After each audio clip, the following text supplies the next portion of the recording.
Hello and welcome to Spiritual Silvera. Today we'll read and discuss a very important book by Neville Goddard called The Law and the Promise.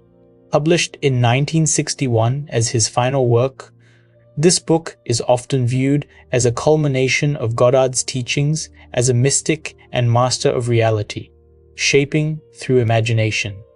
Readers often expect a profound synthesis of his lifelong experience, and the book partly delivers with its bold final chapter, The Promise, which dives into the mystical concept of spiritual rebirth, revealing Goddard's unwavering commitment to guiding others toward truth. The bulk of the text, however, is a vibrant collection of success stories showcasing how disciplined imagination manifests desires. These accounts inspire hope and encourage persistence in applying Goddard's methods, like assuming the wish fulfilled and revising negative patterns to transform life. Yet, some find the repetitive stories less engaging, yearning for clearer, actionable steps to implement the law themselves. It's widely stated that Goddard portrays imagination as a divine force, urging us to consciously craft inner states to reshape reality rather than react to external conditions. This book celebrates imagination's power to manifest desires and fulfill God's promise of awakening. So let's begin. The Law and the Promise by Neville Goddard, written in 1961. And now, go write it before them on a tablet and inscribe it in a book, that it may be for the time to come as a witness forever. Isaiah chapter 30, verse 8. I want to express my sincere appreciation to the hundreds of men and women who have written me, telling me of their use of imagination to create a greater good for others as well as for themselves, that we may be mutually encouraged by each other's faith. A faith which was loyal to the unseen reality of their imaginal acts. The limitation of space does not allow the publication of all the stories in this one volume. In the difficult task of selecting and organizing this material, Ruth Messenger and Julian Brainard have been of invaluable assistance. Chapter 1. The Law. Imagining creates reality. Man is all imagination. God is man and exists in us, and we in him. The eternal body of man is the imagination that is God himself. Blake. The purpose of the first portion of this book is to show, through actual, true stories, how imagining creates reality. Science progresses by way of hypotheses, tentatively tested and afterwards accepted or rejected according to the facts of experience. The claim that imagining creates reality needs no more consideration than is allowed by science. It proves itself in performance. The world in which we live is a world of imagination. In fact, life itself is an activity of imagining. For Blake, wrote Professor Morrison of the University of St. Andrews, the world originates in a divine activity identical with what we know ourselves as the activity of imagination, his task being to open the immortal eyes of man inward into the worlds of thought, into eternity, ever expanding in the bosom of God, the human imagination.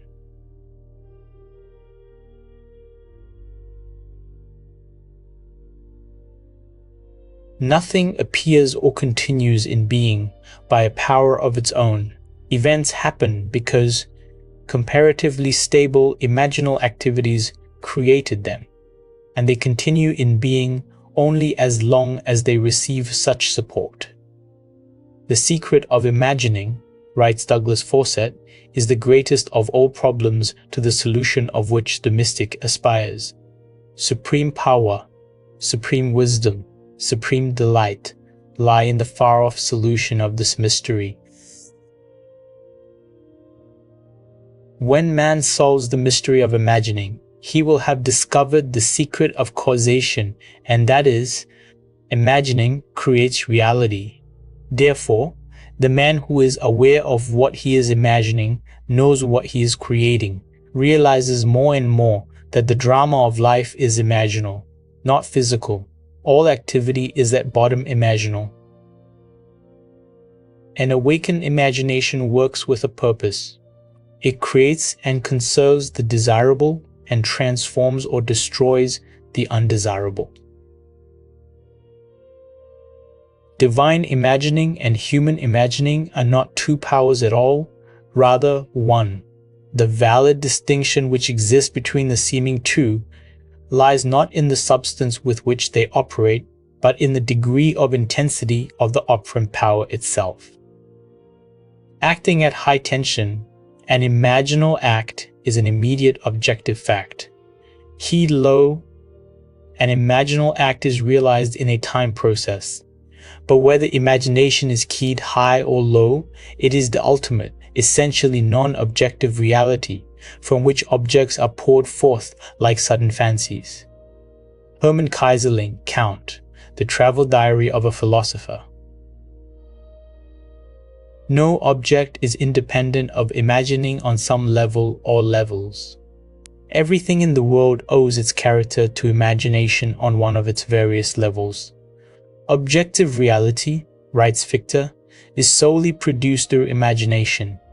Objects seem so independent of our perception of them that we incline to forget that they owe their origin to imagination.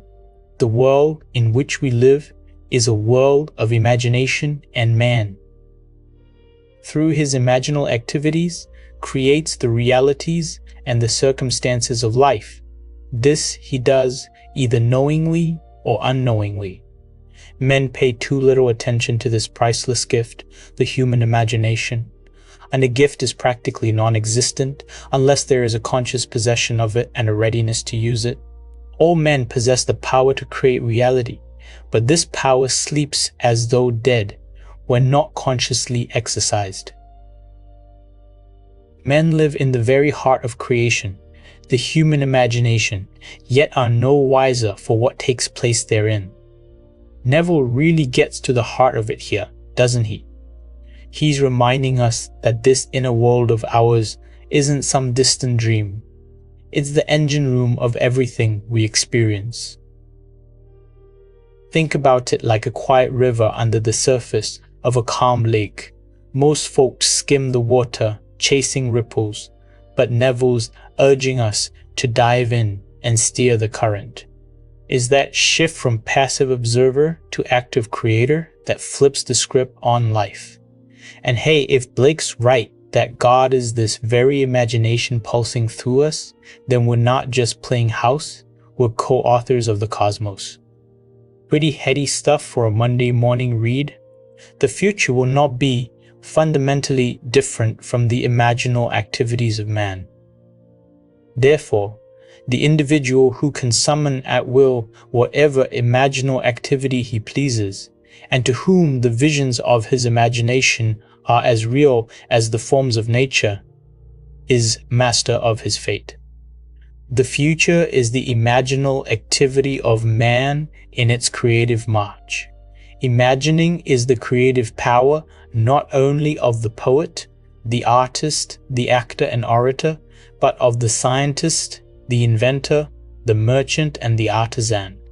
Its abuse in unrestrained, unlovely image-making is obvious, but its abuse in undue repression breeds a sterility which robs man of actual wealth of experience. Imagining novel solutions to ever more complex problems is far more noble than to run from problems. Life is the continual solution of a continuously synthetic problem. Imagining creates events. The world created out of men's imagining comprises unnumbered warring beliefs. Therefore, there can never be a perfectly stable or static state. Today's events are bound to disturb yesterday's established order. Imaginative men and women invariably unsettle a pre-existing peace of mind. Do not bow before the dictate of facts and accept life on the basis of the world without. Assert the supremacy of your imaginal X over facts and put all things in subjection to them. Hold fast to your ideal in your imagination. Nothing can take it from you but your failure to persist in imagining the ideal realized.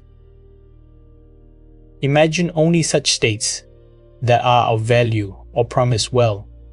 To attempt to change circumstances before you change your imaginal activity is to struggle against the very nature of things. There can be no outer change until there is first an imaginal change. Everything you do unaccompanied by an imaginal change is but futile readjustment of surfaces. Imagining the wish fulfilled brings about a union with that state, and during that union you behave in keeping with your imaginal change. This shows you that an imaginal change will result in a change of behavior. However, your ordinary imaginal alterations, as you pass from one state to another, are not transformations because each of them is so rapidly succeeded by another in the reverse direction. But whenever one state grows so stable as to become your constant mood, your habitual attitude, then that habitual state defines your character and is a true transformation. How do you do it? Self-abandonment. That is the secret. You must abandon yourself mentally to your wish fulfilled in your love for that state, and in so doing, live in the new state and no more in the old state. You can't commit yourself to what you do not love, so the secret of self-commission is faith. Thus love. Faith is believing what is unbelievable. Commit yourself to the feeling of the wish fulfilled in faith that this act of self-commission will become a reality. And it must become a reality because imagining creates reality. Imagination is both conservative and transformative. It is conservative when it builds its world from images supplied by memory and the evidence of the senses. It is creatively transformative when it imagines things as they ought to be, building its world out of the generous dreams of fancy. In the procession of images, the ones that take precedence, naturally, are those of the senses. Nevertheless, a present sense impression is only an image. It does not differ in nature from a memory image or the image of a wish.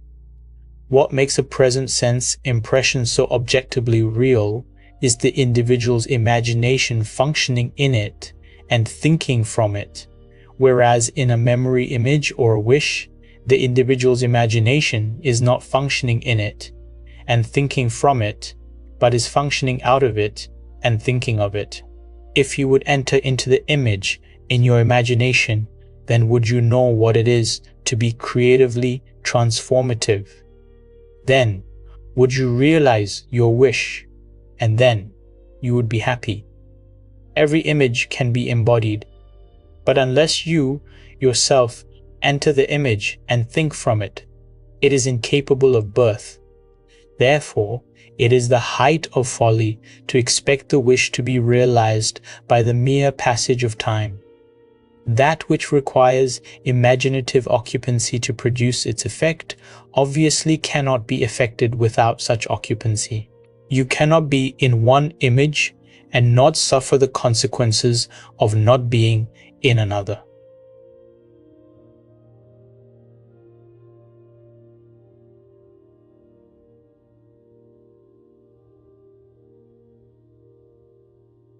Imagination is spiritual sensation. Enter the image of the wish fulfilled, then give it sensory vividness and tones of reality by mentally acting as you would act were it a physical fact. Now, this is what I mean by spiritual sensation. Imagine that you are holding a rose in your hand. Smell it. Do you detect the odor of roses? Well, if the rose is not there, why is its fragrance in the air? Through spiritual sensation, that is, through imaginal sight, sound, scent, taste, and touch, you can give to the image sensory vividness. If you do this, All things will conspire to aid your harvesting, and upon reflection you will see how subtle were the threads that led to your goal. You could never have devised the means which your imaginal activity employed to fulfill itself.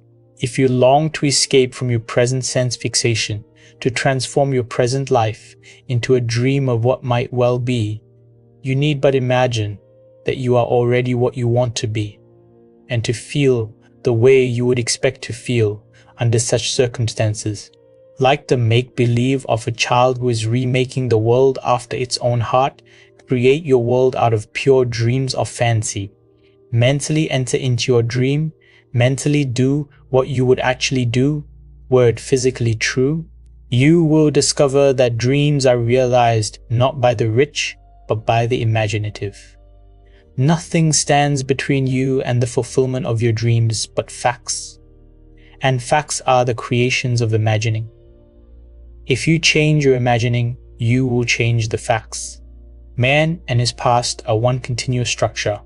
This structure contains all of the facts which have been conserved and still operate below the threshold of his surface mind. For him, it is merely history. For him, it seems unalterable, a dead and firmly fixed past. But for itself, it is living, it is part of the living age. He cannot leave behind him the mistakes of the past, for nothing disappears.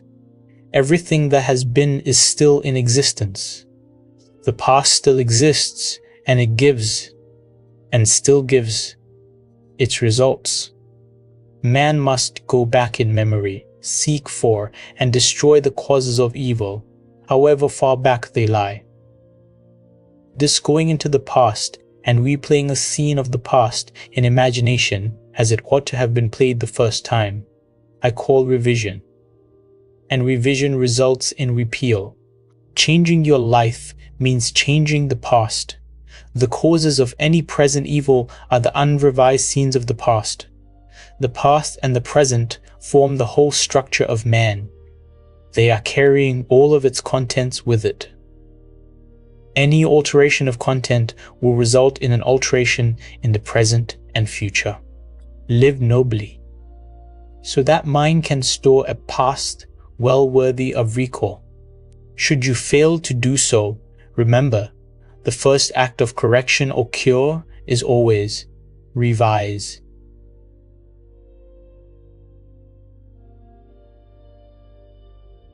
If the past is recreated into the present, so will the revised past be recreated into the present, or else the claim, though your sins are like scarlet, they shall be as white as snow. Isaiah chapter 1, verse 18. Is a lie, and it is no lie. The purpose of the story-to-story commentary that follows is to link up as briefly as possible the distinct but never disconnected themes of the 14 chapters into which I have divided the first part of this book. It will serve, I hope, as a thread of coherent thought that binds the whole into proof of its claim.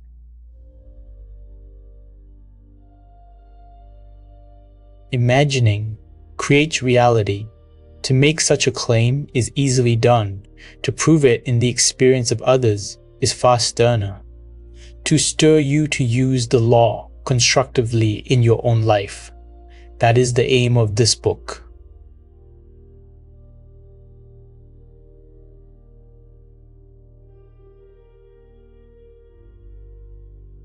Neville's laying out the blueprint here, and it's like he's handing us the keys to a hidden workshop where we craft our own destiny.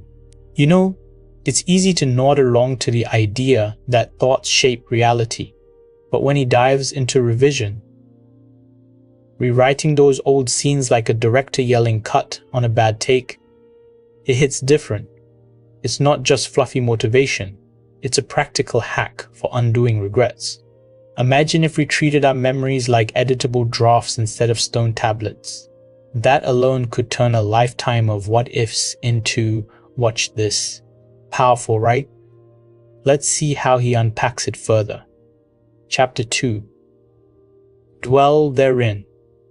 My God, I heard this day that none doth build a stately habitation, but he that means to dwell therein.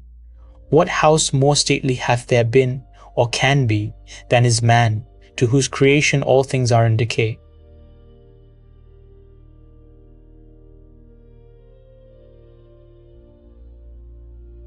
George Herbert. I wish it were true of man's noble dreams, but unfortunately, perpetual construction, deferred occupancy, is the common fault of man. Why build a stately habitation unless you intend to dwell therein? Why build a dream house and not dwell therein? This is the secret of those who lie in bed awake while they dream things true. They know how to live in their dream until in fact they do just that. Man, through the medium of a controlled waking dream, can predetermine his future. That imaginal activity of living in the feeling of the wish fulfilled leads man across a bridge of incident to the fulfillment of the dream. If we live in the dream, thinking from it and not of it,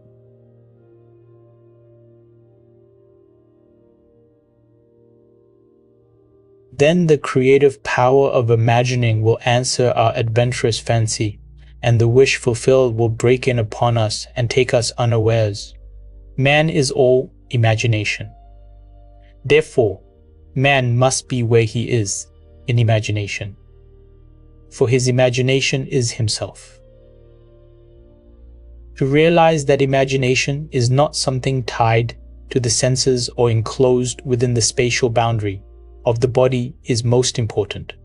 Although man moves about in space by movement of his physical body, he need not be so restricted.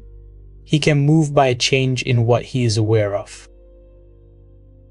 However real the scene on which sight rests, man can gaze on one never before witnessed. He can always remove the mountain if it upsets his concept of what life ought to be. This ability to mentally move from things as they are to things as they ought to be is one of the most important discoveries that man can make.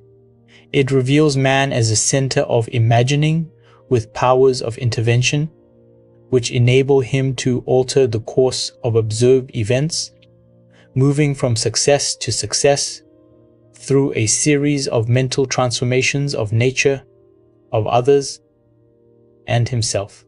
For many years, a doctor and his wife dreamed about their stately habitation, but not until they imaginatively lived in it did they manifest it.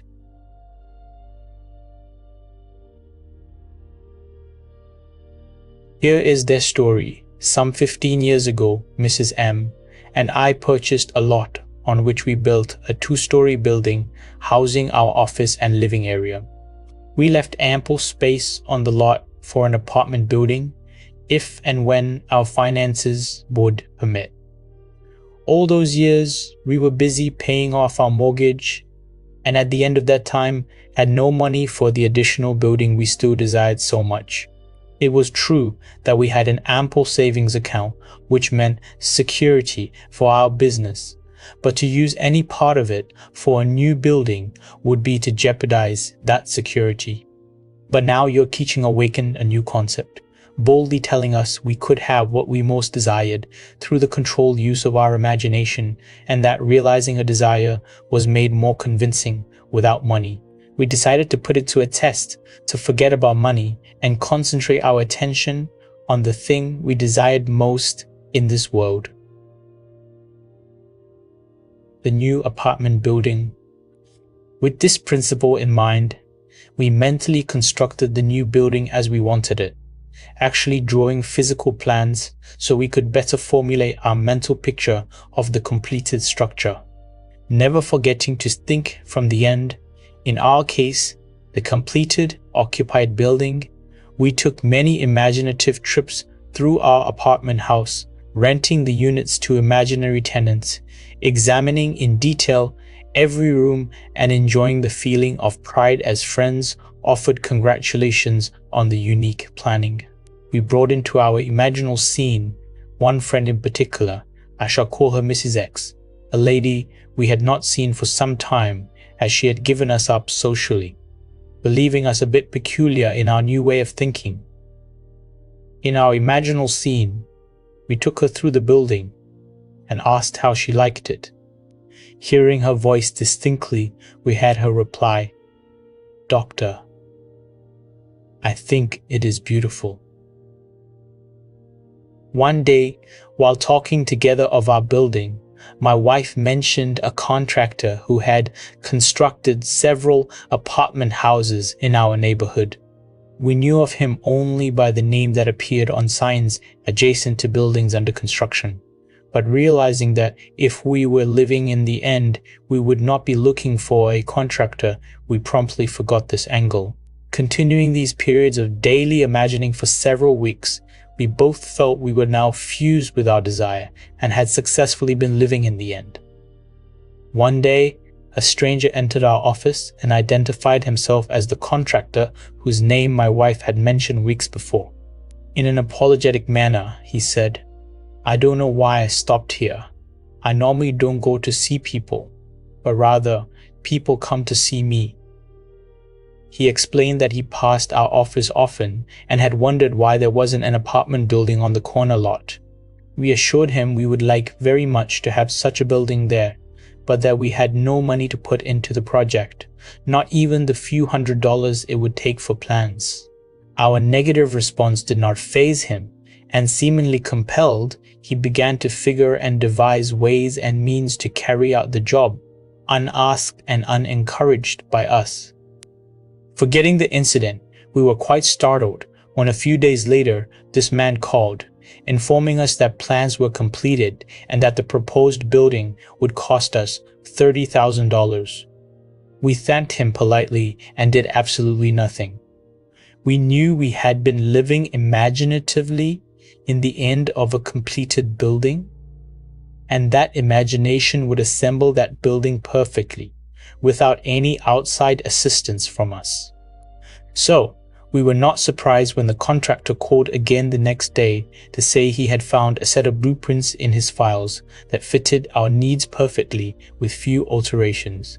This, we were informed, would save us the architect's fee for new plans. We thanked him again and still did nothing. Logical thinkers would insist that such negative response from prospective customers would completely end the matter. Instead, 2 days later, the contractor again called with the news that he had located a finance company willing to cover the necessary loan with the exception of a few $1,000s. It sounds incredible, but we still did nothing. 4. Remember, to us this building was completed and rented, and in our imagination, we had not put one penny into its construction.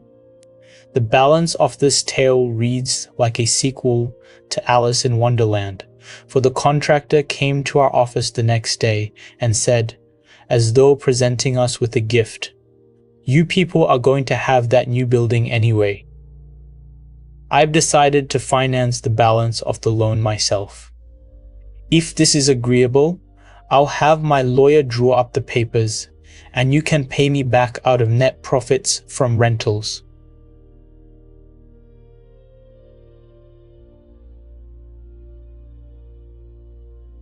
This time we did do something. We signed the papers and construction began immediately. Most of the apartment units were rented before final completion, and all but one occupied the day of completion. We were so thrilled by the seemingly miraculous events of the past few months that for a while we didn't understand this seeming flaw in our imaginal picture. But knowing what we had already accomplished through the power of imagining, we immediately conceived another imaginal scene. And in it, this time, instead of showing the party through the unit and hearing the words, "We'll take it," we ourselves in imagination visited tenants who had already moved in that apartment. We allowed them to show us through the rooms and heard their pleased and satisfied comments. 3 days later, that apartment was rented. Our original imaginary drama had objectified itself in every detail save one, and that one became a reality when, 1 month later, our friend, Mrs. Mine, X, surprised us with a long overdue visit, expressing her desire to see our new building. Gladly, we took her through, and at the end of the tour, heard her speak the line we had heard in our imagination so many weeks before, as with emphasis on each word, she said, "Doctor, I think it is beautiful." Our dream of 15 years was realized, and we know now that it could have been realized any time within those 15 years if we had known the secret of imagining and how to live in the ends of desire. But now it was realized.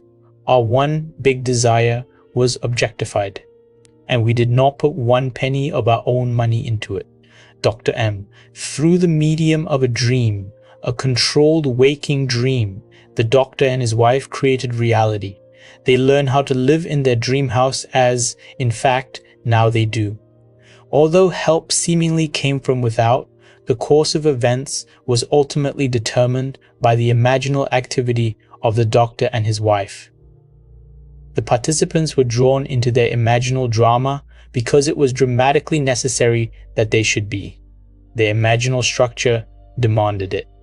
All things, by a law divine, in one another's being mingle. Percy Bysshe Shelley, Love's Philosophy. The following story illustrates the way in which a lady prepared her stately habitation by imaginatively sleeping in it or dwelling therein. A few months ago, my husband decided to place our home on the market. The main object for the move, which we had discussed many times, was to find a home large enough for the two of us, my mother and my aunt. In addition to 10 cats, 3 dogs, and 1 parakeet. Believe it or not, the contemplated move was my husband's idea, as he loved my mother and aunt and said I was at their house most of the time anyway, so why not live together and pay 1 tax bill? I liked the idea tremendously, but I knew that this new home would have to be something very special in size, location, and arrangement, as I insisted on privacy for all concerned. So at the moment I was undecided whether to sell our present home or not, but I didn't argue, as I knew quite well from past experience with imagining that our house would never sell until I stopped sleeping in it. 2 months and 4 or 5 real estate brokers later, my husband had given up on the sale of our house, and so had the brokers. At this point, I had convinced myself I now wanted the change. So for 4 nights, in my imagination, I went to sleep in the kind of home I would like to own. On the 5th day, my husband had an appointment at a friend's home, and while there, met a stranger who just happened to be looking for a house in the hills. He was, of course, brought swiftly back to see our house, which he walked through once and said, "I'll buy it." This didn't make us very popular with the brokers, but that was all right with me, as I was happy to keep the broker's commission in the family. We moved within 10 days and stayed with my mother while looking for our new home. We listed our requirements with every agent on the Sunset Strip Conley because I wouldn't move out of the area, and each one of them, without exception, informed us we were both mad. It was entirely impossible, they said, to find an older home of English style, with 2 separate living rooms, separate apartments, a library, and built on a flat knoll with enough ground space to fence for large dogs, and located in one particular area. When we told them the price we would pay for this house, they just looked sad. I said that wasn't all we wanted. We wanted wood paneling all through the house, a huge fireplace, a magnificent view and seclusion. No close neighbors, please. At this point, the lady agent would giggle and remind me that there was no such house, but if there were, they would realize 5 times what we were willing to pay. But I knew there was such a house, because my imagination had been sleeping in it, and if I am my imagination, then I had been sleeping in it. By the second week, we had exhausted 5 real estate offices, and the gentleman in the 6th office was looking a little wild when one of his partners, who had not spoken until then, said, "Why don't you show them the place up King's Road?" A third partner in the office laughed sourly and said, "That property isn't even listed. And besides, the old lady would throw you off the property. She's got 2 acres up there, and you know she wouldn't split." Well, I didn't know what she wouldn't split, but my interest had been aroused by the street name, for I liked that particular area best of all. So I asked, why not just take a look anyway, for laughs. As we drove up the street and turned off onto a private road, we approached a large 2-story house built of redwood and brick, English in appearance, surrounded by tall trees and sitting alone and aloof on its own knoll, viewing the city below from all of its many windows. I felt a peculiar excitement as we walked to the front door and were greeted by a lovely woman who graciously asked us in. I do not think I breathed for the next minute or two, for I had walked into the most exquisite room I had ever seen. The solid redwood walls and the brick of a great fireplace rose to a height of 28 feet, terminating in an arched ceiling joined together by huge redwood beams. The room was straight out of Dickens, and I could almost hear Christmas carolers singing on the balcony of the upstairs dining room, which looked out over the living room. A great cathedral window gave a view of sky, mountains, and city far below, and the beautiful old redwood walls glowed in the sunlight. We were shown through a spacious apartment on the lower floor with connecting library, separate entrance, and separate patio. 2 staircases led upward to a long hall opening into 2 separated bedrooms and baths. And at the end of the hall was, yes, a second living room, opening out onto a second patio screened by trees and redwood fencing, built on 2 acres of beautifully landscaped grounds. I began to understand what the agent had meant by saying she wouldn't split, for on 1 acre stood a large swimming pool and pool house completely separated from the main house, but undoubtedly belonging to it. It did, indeed, seem to be an impossible situation, as we did not want 2 acres of highly taxable property plus a swimming pool a block away from the house. Before we left, I walked through that magnificent living room.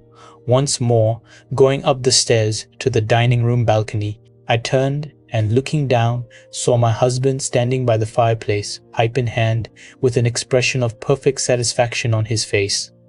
I placed my hands on the balcony railing and watched him for a moment. When we were back in the real estate office, the 3 agents were ready to close for the day. But my husband detained them, saying, "Let's make her an offer anyway. Maybe she will split the property. What can we lose?" One agent left the office without a word. Another said, "The idea is ridiculous." The agent we had originally talked to said, "Forget it. It's a pipe dream." My husband is not easily annoyed, but when he is, there is no more stubborn creature on earth. He was now annoyed. He sat down, slammed his hand on a desk and roared, "It's your business to submit offers, isn't it?" They agreed that this was so, and finally promised to submit our offer on the property. We left, and that night, in my imagination, I stood on that dining room balcony and looked down at my husband standing by the fireplace. He looked up at me and said, "Well, honey, how do you like our new home?" I said, "I love it." I continued to see that beautiful room and my husband in it, and felt the balcony railing gripped in my hands until I fell asleep. The next day, as we were having dinner in my mother's house, the telephone rang, and the agent, in an unbelieving voice, informed me that we had just purchased a house. The owner had split the property right down the middle, giving us the house and the acre it stood on for the price we offered. JRB. Dreamers often lie in bed awake while they do dream things true. Approx. William Shakespeare, Romeo and Juliet. One must adopt either the way of imagination or the way of sense. No compromise or neutrality is possible. He who is not for me is against me. Matthew chapter 12 verse 30, Luke chapter 11 verse 23. When man finally identifies himself with his imagination rather than his senses, he has at long last discovered the core of reality. I have often been warned by self-styled realists that man will never realize his dream by simply imagining that it is already here. Yet, man can realize his dream by simply imagining that it is already here. That is exactly what this collection of stories proves.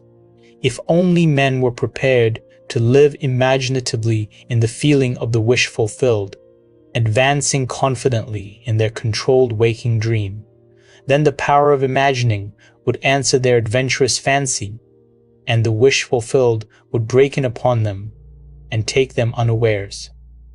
Nothing is more continuously wonderful than the things that happen every day to the man with imagination sufficiently awake to realize their wonder. Observe your imaginal activities. Imagine better than the best you know, and create a better world for yourself and others. Live as though the wish had come, even though it is yet to come, and you will shorten the period of waiting. The world is imaginal, not mechanistic. Imaginal acts, not blind fate, determine the course of history. Goddard nails the essence of dwelling therein with these tales. It's like he's showing us how to slip into a custom-tailored suit made of our deepest wishes, instead of squeezing into off-the-rack doubts. That doctor's story? Pure gold. They sketch blueprints in their minds before touching a pencil to paper, and boom, the universe footed the bill, and the lady hunting for her dream home amid a zoo of pets and relatives. It's a reminder that specificity in imagining isn't nitpicking. It's the GPS that guides the magic. Neville's got this knack for making the mystical feel like a neighborly chat over coffee, practical, profound, and oddly reassuring.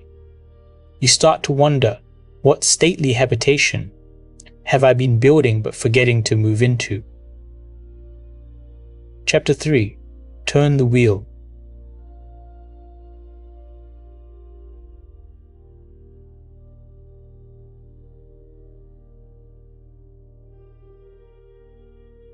Oh, let your strong imagination turn the great wheel backward until Troy unburn. Sir John Collins, Squire, The Birds. All life is, throughout the ages, nothing but the continuing solution of a continuous synthetic problem. H.G. Wells. The perfectly stable or static state is always unattainable. The end attained objectively always realizes more than the end the individual originally had in view.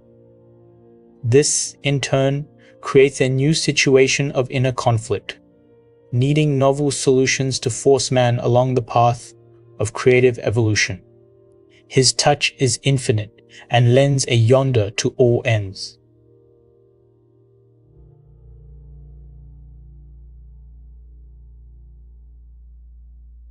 George Meredith, Hymn to Color. Today's events are bound to disturb yesterday's established order. The creatively active imagination invariably unsettles a pre-existing peace of mind. The question may arise as to how, by representing others to ourselves as better than they really were, or mentally rewriting a letter to make it conform to our wish, or by revising the scene of an accident, the interview with the employer, and so on, could change what seems to be the unalterable facts of the past. But remember my claims for imagining. Imagining creates reality. What it makes, it can unmake. It is not only conservative, building a life from images supplied by memory, it is also creatively transformative, altering a theme already in being.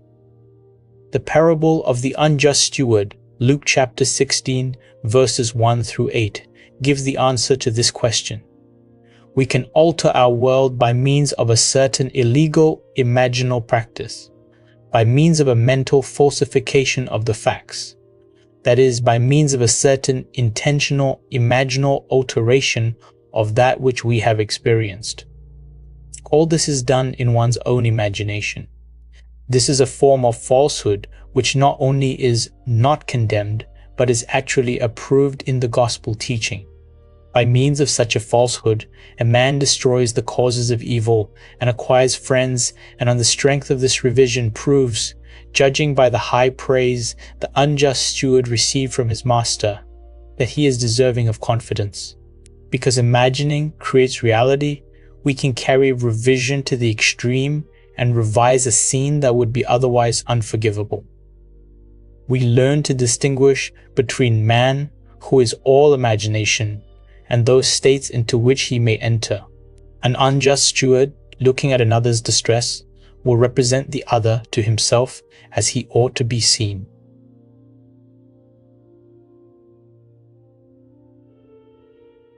Were he himself in need, he would enter his dream in his imagination and imagine what he would see and how things would seem and how people would act.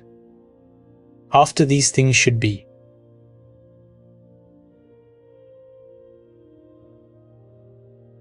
Then, in this state, he would fall asleep, feeling the way he would expect to feel under such circumstances.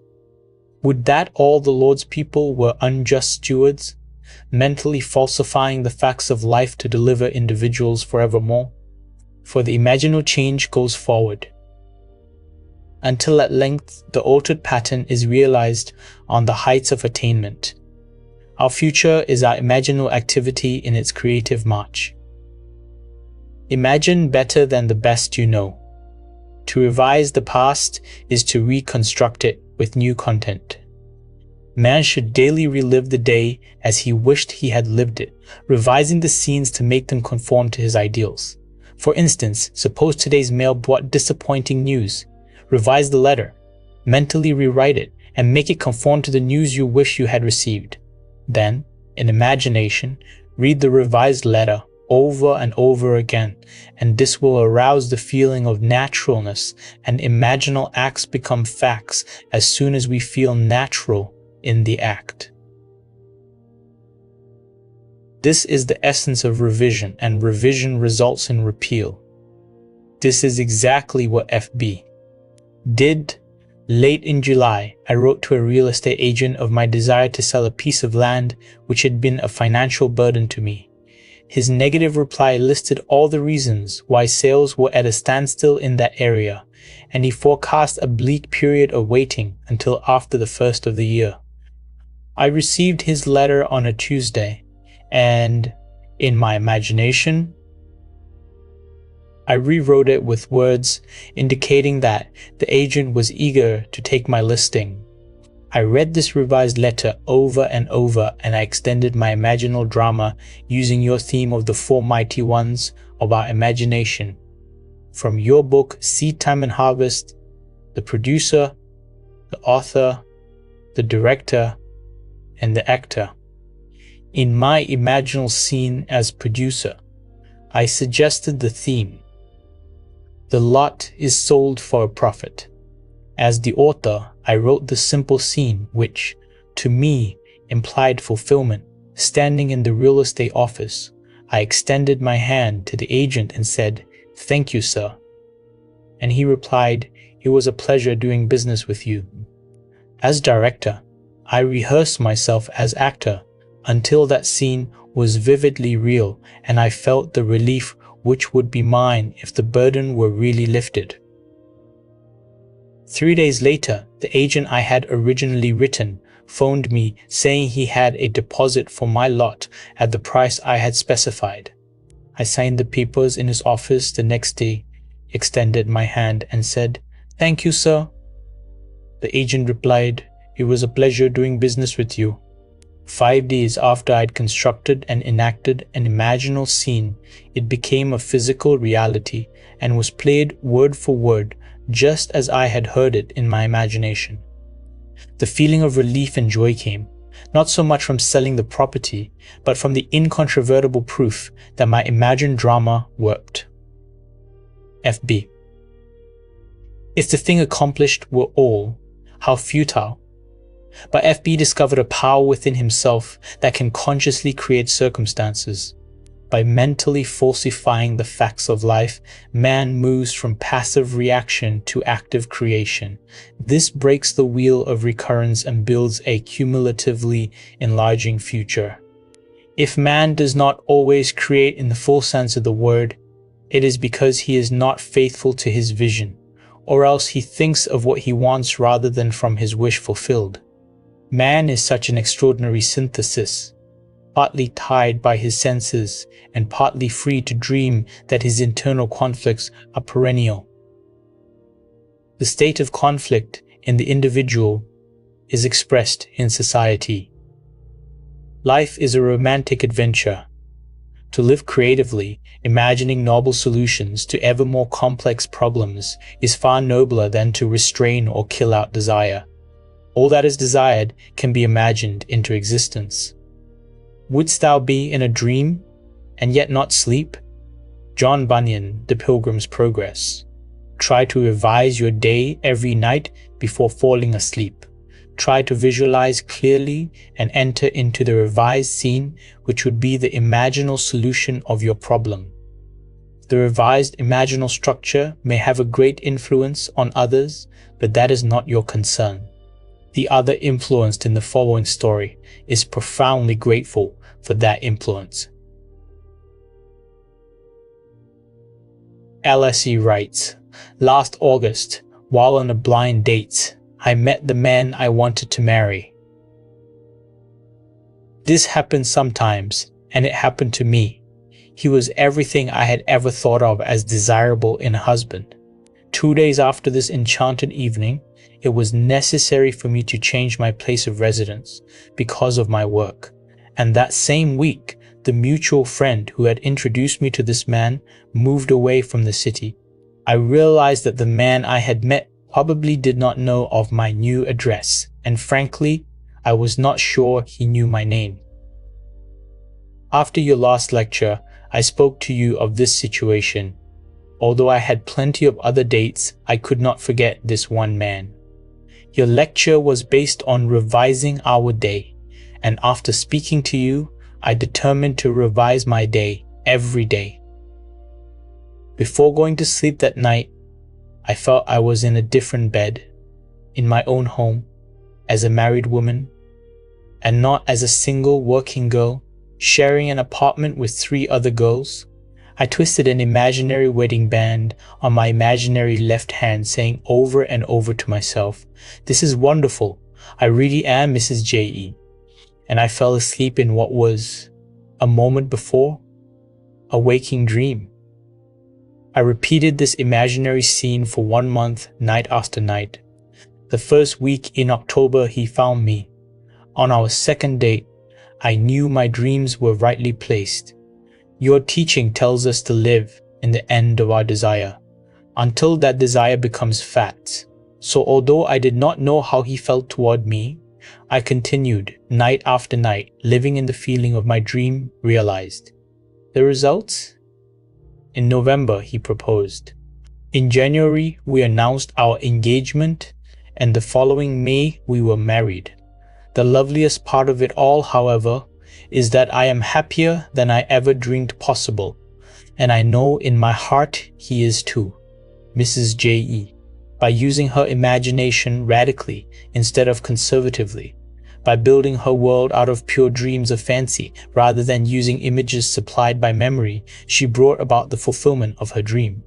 Common sense would have used images supplied by her memory and thereby perpetuated the fact of lack in her life.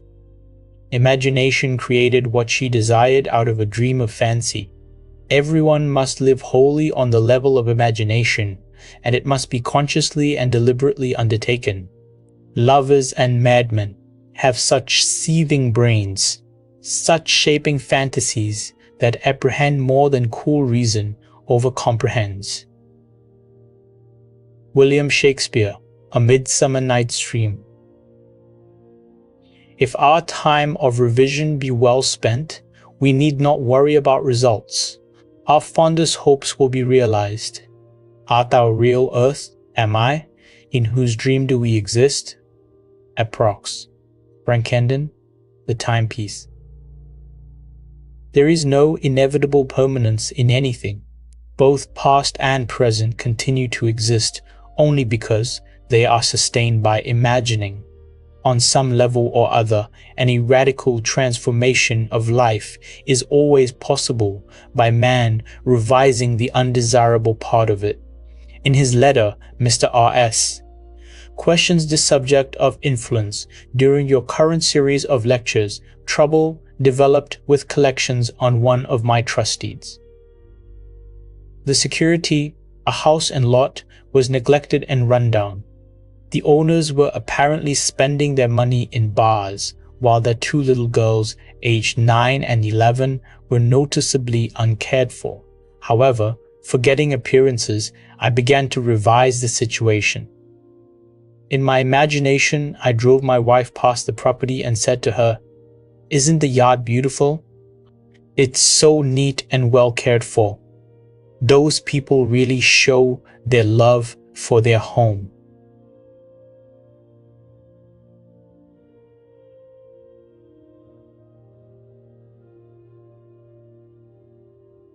This is one trust deed we will never have to worry about. I would seize the house and lot as I wanted to see it. A place so lovely, it gave me a warm glow of pleasure. Every time the thought of this property came to me, I repeated my imaginal scene. After I had been practicing this revision for some time, the woman who lived in the house had an automobile accident. While she was in the hospital, her husband disappeared. The children were cared for by neighbors, and I was tempted to visit the mother in the hospital to reassure her of assistance, if necessary. But how could I, when my imaginary scene implied that she and her family were happy, successful, and obviously contented? So I did nothing but my daily revision. A short while after leaving the hospital, the woman and her 2 daughters disappeared also. Payments were sent in on the property, and a few months later she reappeared with a wedding certificate and a new husband. At this writing, all payments are right up to date. The 2 little girls are obviously happy and well cared for, and a room has been added to the property by the owners giving our trust deed additional security. It was mighty nice to solve my problem without threats, unkind words, eviction, or worry about the little girls. But was there something in my imagining that sent that woman to the hospital?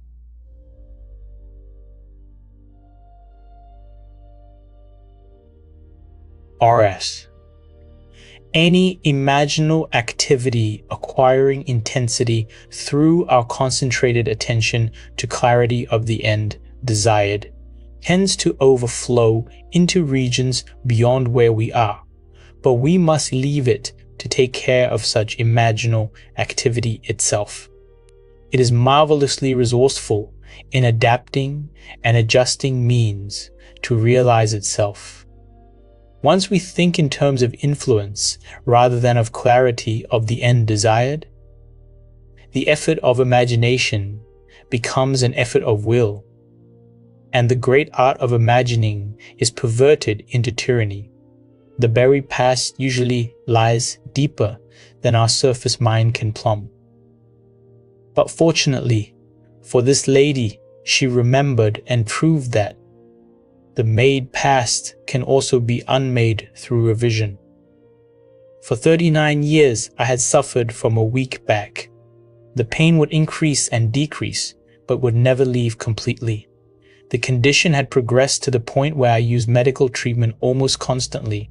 The doctor would put the hip right for the moment, but the pain simply would not go away. One night, I heard you speak of revision and wondered to myself if a condition of almost 40 years could be revised.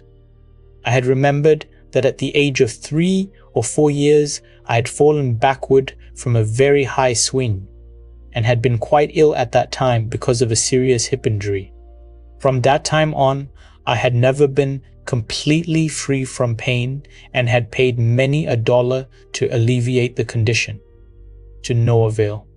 This year, during the month of August, the pain had become more intense, and one night I decided to test myself and attempt to revise that ancient accident which had been the cause of so much distress in pain and costly medical fees most of my adult life. Many nights passed before I could feel myself back to the age of childhood play, but I succeeded. One night, I actually felt myself on that swing, feeling the rush of wind as the swing rose higher and higher. As the swing slowed down, I jumped forward, landing solidly and easily on my feet. In the imaginal action, I ran to my mother and insisted that she come watch what I could do. I did it again, jumping down from the swing and landing safely on my 2 feet. I repeated this imaginal act over and over until I fell asleep in the doing of it. Within 2 days, the pain in my back and hip began to recede, and within 2 months, pain no longer existed for me. A condition that had plagued me for more than 39 years, that had cost a small fortune in attempted cure, was no more. LH. It is to the pruning shears of revision that we owe our prime fruit. Man and his past are one continuous structure. The structure contains all of the past which has been conserved, and still operates below the threshold of his senses to influence the present and the future of his life. The whole is carrying all of its contents with it. Any alteration of content will result in an alteration in the present and the future. The first act of correction or cure is always revise. If the past can be recreated into the present, so can the revised past. And thus, the revised past appears within the very heart of her present life. Not fate, but a revised past brought her good fortune. Make results and accomplishment. The crucial test of true imagination and your confidence in the power of imagination to create reality will grow gradually from your experiments, with revision confronted by experience. Only by this process of experiment can you realize the potential power of your awakened and controlled imagination. "How much do you owe my master?" he said. 100 measures of oil. And he said to him, "Take your bill and sit down quickly and write 50. Luke chapter 16, verses 5 and 6. This parable of the unjust steward urges us to mentally falsify the facts of life to alter a theme already in being. By means of such imaginative falsehoods, a man acquires friends. Luke chapter 16, verse 9. As each day falls, mentally revise the facts of life and make them conform to events well worthy of recall. Tomorrow will take up the altered pattern and go forward until at length it is realized on the heights of attainment. The reader will find it worthwhile to follow these clues. Imaginal construction of scenes implying the wish fulfilled and imaginative participation in these scenes until tones of reality are reached. We are dealing with the secret of imagining, in which man is seen awakening into a world completely subject to his imaginative power. Man can understand recurrence of events well enough, the building of a world from images supplied by memory, things remaining as they are. This gives him a sense of security in the stability of things. However, the presence within him of a power which awakens and becomes what it wills, radically changing its form, its environment, and the circumstances of life, inspires in him a feeling of insecurity, a dreadful fear of the future. Now, it is high time to awake out of sleep. Romans chapter 13, verse 11. and put an end to all the unlovely creations of sleeping man. Revise each day. Let your strong imagination turn the great wheel backward until Troy unburn. Sir John Collins, Squire, The Birds. Turning the wheel backward, Neville's got me hooked on this chapter like it's a time travel thriller, but one where you're the director. That parable of the unjust steward? It's cheeky genius flipping honesty on its head to say, hey, tweak the script in your mind and watch the plot twist favorably. And those stories of rewriting letters or childhood falls, they're like emotional alchemy, turning leaden regrets into golden opportunities. It's almost whimsical how Neville frames revision as a nightly ritual, not some heavy penance. Makes you think, if a 40-year ache can vanish by replaying a swing set scene, what old grudge could I rewrite tonight? Back to the wisdom. Chapter 4. There is no fiction. The distinction between what is real and what is imaginary is not one that can be finally maintained. All existing things are, in an intelligible sense, imaginary. John S. Mackenzie. There is no fiction. If an imaginal activity can produce a physical effect, our physical world must be essentially imaginal. To prove this would require merely that we observe our imaginal activities and watch to see whether or not they produce corresponding external effects.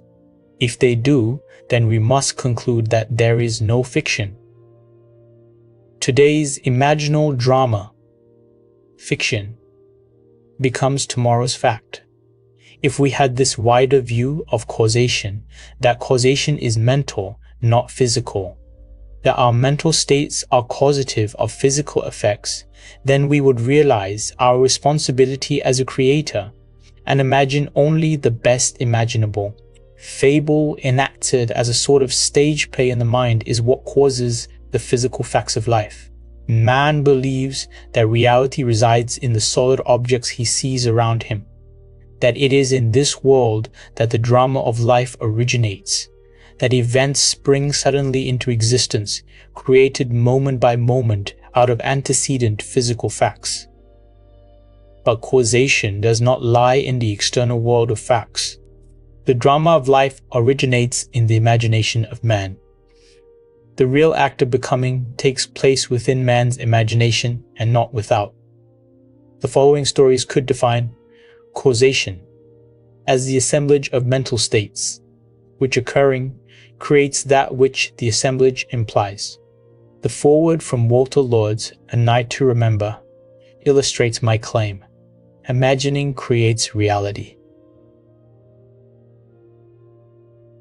In 1898, a struggling author named Morgan Robertson concocted a novel about a fabulous Atlantic liner, far larger than any that had ever been built. Robertson loaded his ship with rich and complacent people, and then wrecked it one cold April night on an iceberg. This somehow showed the futility of everything, and in fact, the book was called Futilities when it appeared that year, published by the firm of MFF Mansfield. 14 years later, a British shipping company named the White Star Line built a steamer remarkably like the one in Robertson's novel. The new liner was 66,000 tons displacement. Robertson's was 70,000 tons.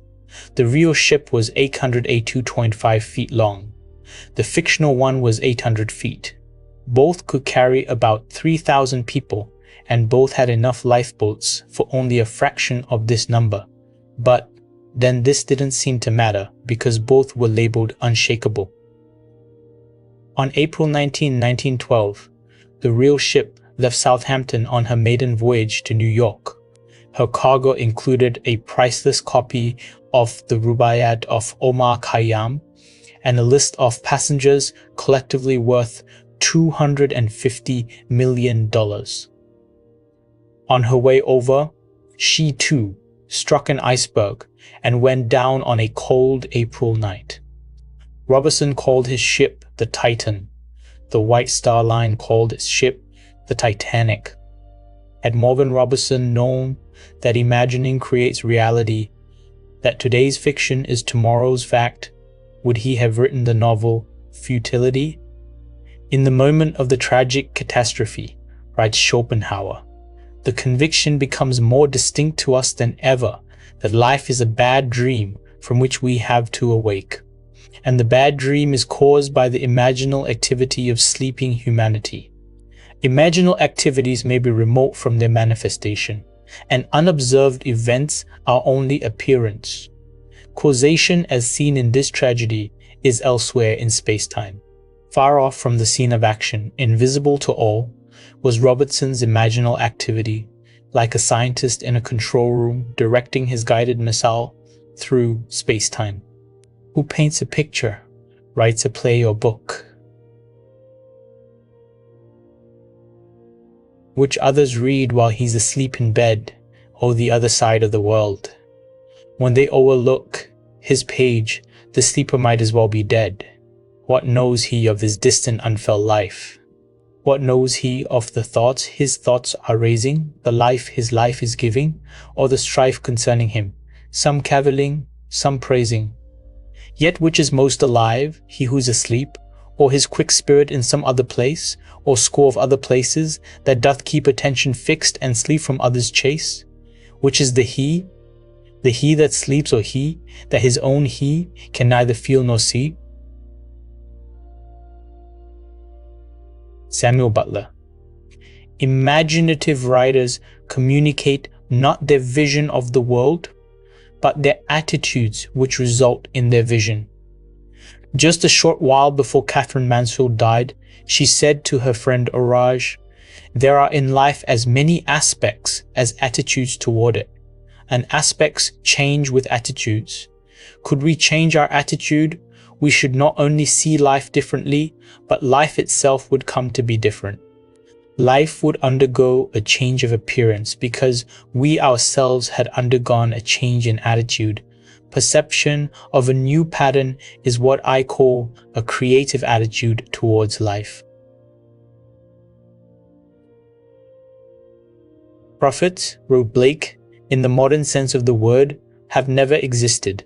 Jonah was no prophet in the modern sense, for his prophecy of Nineveh failed. Every honest man is a prophet. He utters his opinion, both of private and public matters. Thus, if you go on, so, the result is, so. He never says, such a thing shall happen. Let you do what you will. A prophet is a seer, not an arbitrary dictator.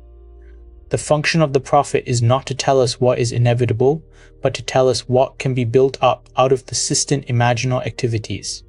The future is determined by the imaginal activities of humanity, activities in their creative march, activities which can be seen in your dreams and the visions of your head as you lay in bed. Daniel chapter 2, verse 28.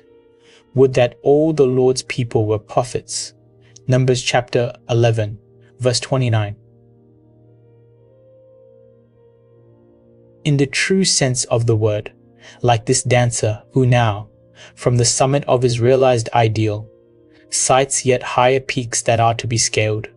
After you have read this story, you will understand why he is so confident that he can predetermine any materialistic future he desires, and why he is equally sure that others give reality to what were otherwise a mere figment of his imagination, that there exists and can exist nothing outside imagining on some level or other. Nothing continues in being save what imagining supports.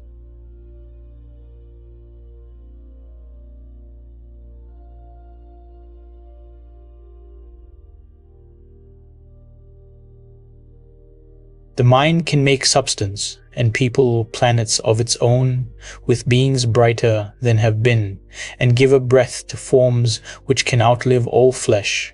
Lord G. Byron.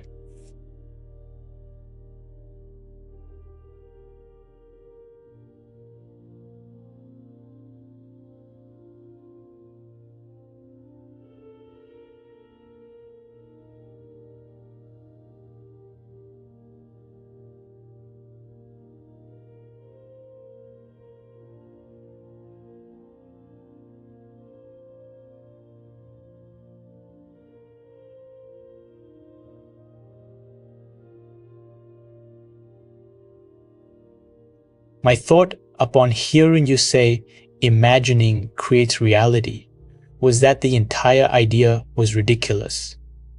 However, I decided to accept your challenge and disprove your thesis. I bought your book Out of This World and read it many times. Still unconvinced, I set myself a rather ambitious goal. My present position was as an instructor with the Arthur Murray Dance Studio, and my goal was to own a franchise and be boss of an Arthur Murray studio myself. This seemed the most unlikely thing in the world, as franchises were extremely difficult to secure. But on top of this fact, I was completely without the necessary funds to begin such an operation. Nevertheless, I assumed the feeling of my wish fulfilled as night after night, in my imagination, I went to sleep managing my own studio. 3 weeks later, a friend called me from Reno, Nevada. He had the Murray studio there and said it was too much for him to cope with alone. He offered me a partnership and I was delighted. So delighted, in fact, that I hastened to Reno on borrowed money and promptly forgot all about you and your story of imagination. My partner and I worked hard and were very successful, but after a year I was still not satisfied. I wanted more. I began thinking of ways and means to get another studio. All my efforts failed. One night as I retired, I was restless and decided to read. As I looked through my collection of books, I noticed your slender volume, Out of This World. I thought of the silly nonsense I had gone through 1 year ago before getting my own studio. Getting my own studio, the words in my mind electrified me. I reread the book that night, and later, in my imagination, I heard my superior praise the good job we had done in Reno and suggest we acquire a second studio, as he had a second location ready for us if we desired to expand. I reenacted this imaginal scene nightly without fail. 3 weeks from the first night of my imaginal drama, it materialized, almost word for word. My partner accepted the new studio in Bakersfield and I had the Reno studio alone. Now I was convinced of the truth of your teaching, and never again will I forget. Now I wanted to share this wonderful knowledge of imaginal power with my staff. I tried to tell them of the marvels they could accomplish, but I was unable to reach many. Although one fantastic incident resulted from my efforts to tell this story. A young teacher told me he believed my story, but said it would have probably happened anyway in time. He insisted the entire theory was nonsense, but stated that if I could tell him something of an incredible nature that would actually happen and which he could witness, then he would believe. I accepted his challenge and conceived a truly fantastic test. The Reno studio is the most insignificant in the entire Murray system because of the small population count in the city itself. There are over 300 Murray studios in the country with much larger populations, therefore providing greater possibilities to draw from. So, my test was this. I told the teacher that within the next 3 months, at the time of a national dance convention, the little Reno studio would be the foremost topic of conversation at that convention. He calmly stated this was quite impossible. That night when I retired, I felt myself standing before a tremendous audience. I was speaking on creative imagining and felt the nervousness of being before such a vast audience, but I also felt the wonderful sensation of audience acceptance. I heard the roar of applause, and as I left the stage, I saw Mr. Murray himself come forward and shake my hand. I reenacted this entire drama night after night. It began to take on the tones of realities, and I knew I had done it again. My imaginal drama materialized down to the last detail. My little Reno studio was the talk of the convention, and I did appear on that stage just as I had done in my imagination. But even after this unbelievable but actual happening, the young teacher who threw me the challenge remained unconvinced. He said it had all happened too naturally, and he was sure it would have happened anyway. I did not mind his attitude, because his challenge had given me another opportunity to prove, at least to myself, that imagining does create reality.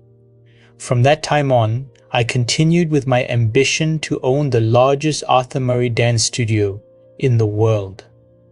Night after night, in my imagination, I heard myself accepting a studio franchise for a great city.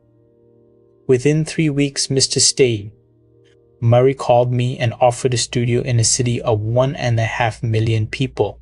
It is now my goal to make my studio the greatest and biggest in the entire system. And of course, I know it will be done through my imaginations. Yoel, Jr. Imagining, writes Douglas Fawcett, may be hard to grasp, being quicksilver-like. It vanishes into each of its metamorphoses and thereby displays its transformative magic. We must look beyond the physical fact for the imagining which has caused it. For 1 year, Yoel, Jr.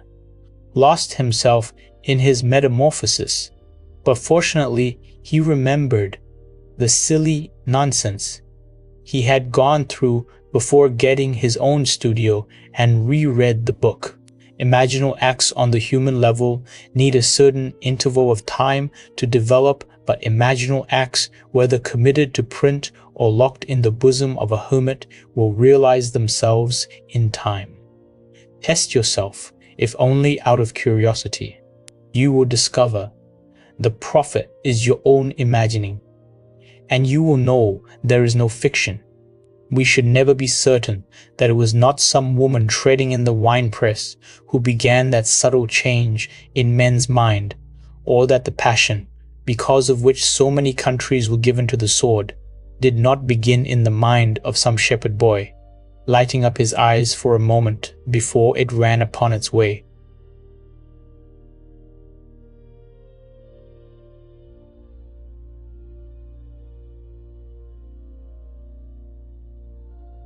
William Butler Yeats. There's no fiction. Imagining fulfills itself in what our lives become. And now I have told you before it takes place, so that when it does take place, you may believe.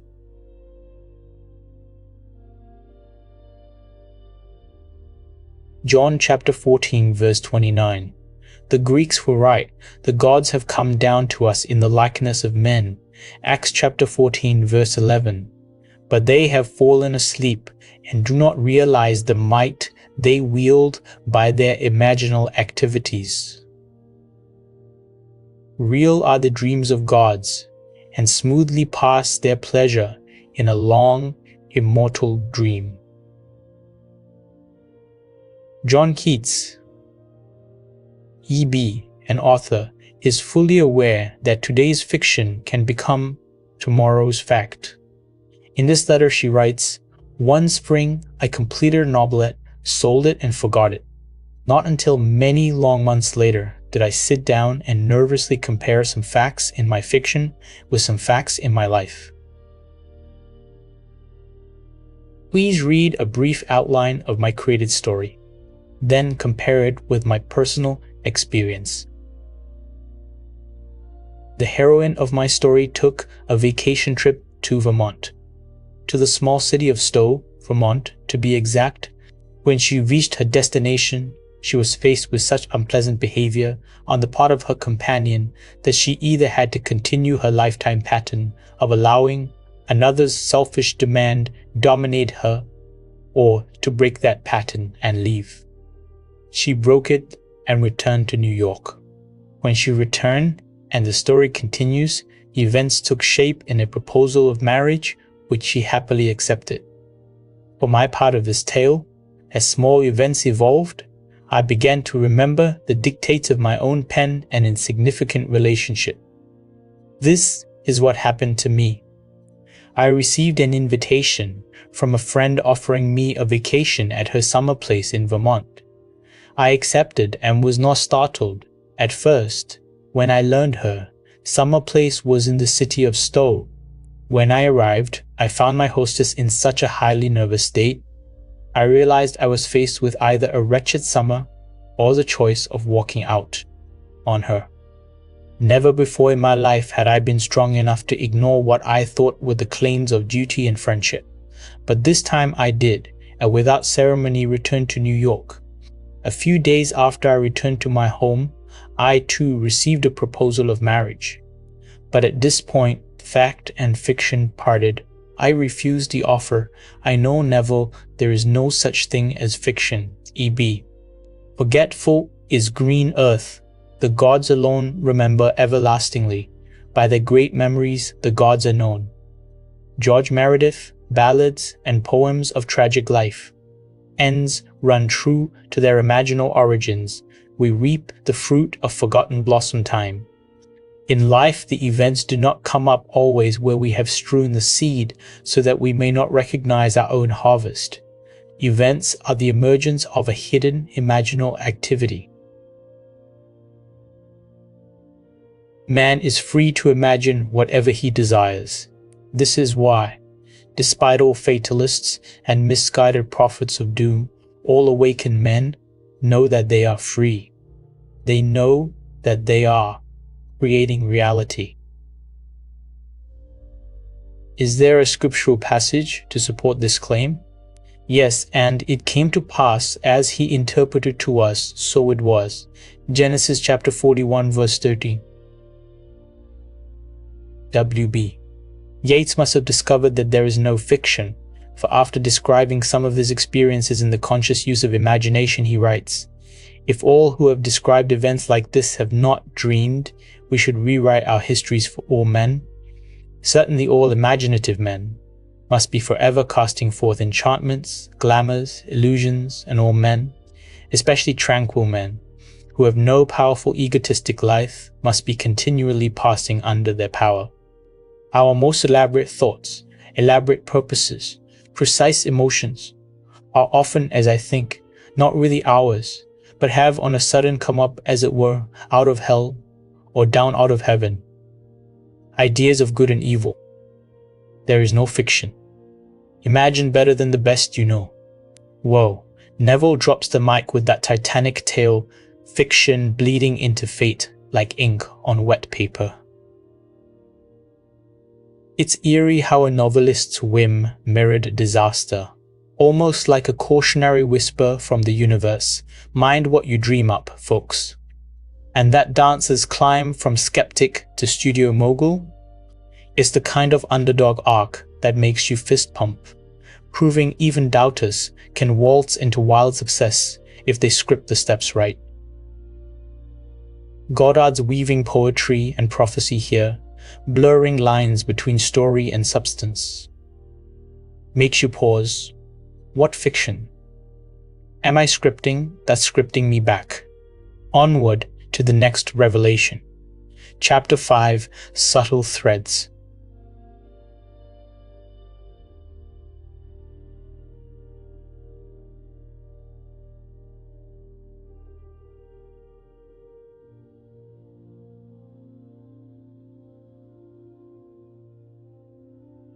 All you behold, though it appears without, it is within, in your imagination, of which this world of mortality is but a shadow.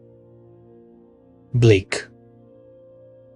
Nothing appears or continues in being by a power of events happen because comparatively stable, imaginal activities created them, and they continue in being by virtue of the support they receive from such imaginal activities. The part which imagining the wish fulfilled plays in consciously creating circumstances is obvious in this series of stories. You will see how the telling of one story of the successful use of imagination can serve as a spur and a challenge to others to try it and see. One night, a gentleman rose in my audience. He said that he had no question to ask but would like to tell me something. This was his story. When he came out of the armed forces after World War II, he got a job that gave him take-home pay of $25 a week. After 10 years, he was making $600 a month. At that time, he bought my book, Awakened Imagination, and read the chapter, The Pruning Shears of Revision. Through the daily practice of revision, as set forth there, he was able to tell my audience 2 years later that his income was equal to that of the President of the United States. In my audience sat a man who, by his confession, was broke. He had read the same book, but he suddenly realized he had done nothing with the use of his imagination to solve his financial problem. He decided he would try to imagine himself as the winner of the 510 pool at Caliente Racetrack. In his words, in this pool, one attempts to pick winners in the 5th through the 10th races. So this is what I did. In my imagination, I stood, sorting my tickets, and feeling as I did so, that I had each of the 6 winners. I enacted the scene over and over in my imagination, until I actually felt goose pimples. Then I saw the cashier giving me a large sum of money, which I placed beneath my imaginary shirt. This was my entire imaginal drama, and for 3 weeks, night after night, I enacted this scene and fell asleep in the action. After 3 weeks, I traveled physically to the Caliente Racetrack, and on that day, every detail of my imaginative play was actually realized. The only change in the scene was that the cashier gave me a check for a total of $84,000 instead of currency. TK. After my lecture the night this story was told, a man in the audience asked me if I thought it possible for him to duplicate TK's experience. I told him he must decide the circumstances of his imaginal scene himself, but that whatever scene he chose, he must create a drama he could make natural to himself, and imagine the end intently with all the feeling he could muster. He must not labor for the means to the end, but live imaginatively in the feeling of the wish fulfilled. 1 month later, he showed me a check for $16,060 all, which he had won in another 510 pool at the same Caliente Racetrack the previous day. This man had a sequel to his most interesting duplication of TK's good fortune. His first win took care of his immediate financial difficulties, although he wanted more money for future family security. Also, and more important to him, he wanted to prove that this had not been an accident. He reasoned that if his good luck could happen a second time in succession, the so-called law of percentages would give way to proof for him that his imaginal structures were actually producing this miraculous reality. And so, he dared to put his imagination to a second test. He continues, I wanted a sizable bank account, and this, to me, meant seeing a large balance on my bank statements. Therefore, in my imagination, I enacted a scene which took me into 2 banks. In each bank, I would seize an appreciative smile meant for me from the bank manager as I walked into his establishment, and I would hear the teller's cordial greeting. I would ask to see my statement. In one bank, I saw a balance of $10,000. In the other bank, I saw a balance of $15,000. My imaginal scene did not end there.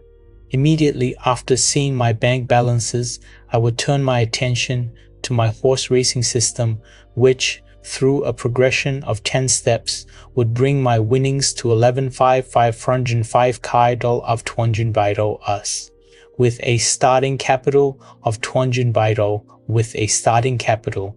I would divide the winnings into 12 piles on my desk.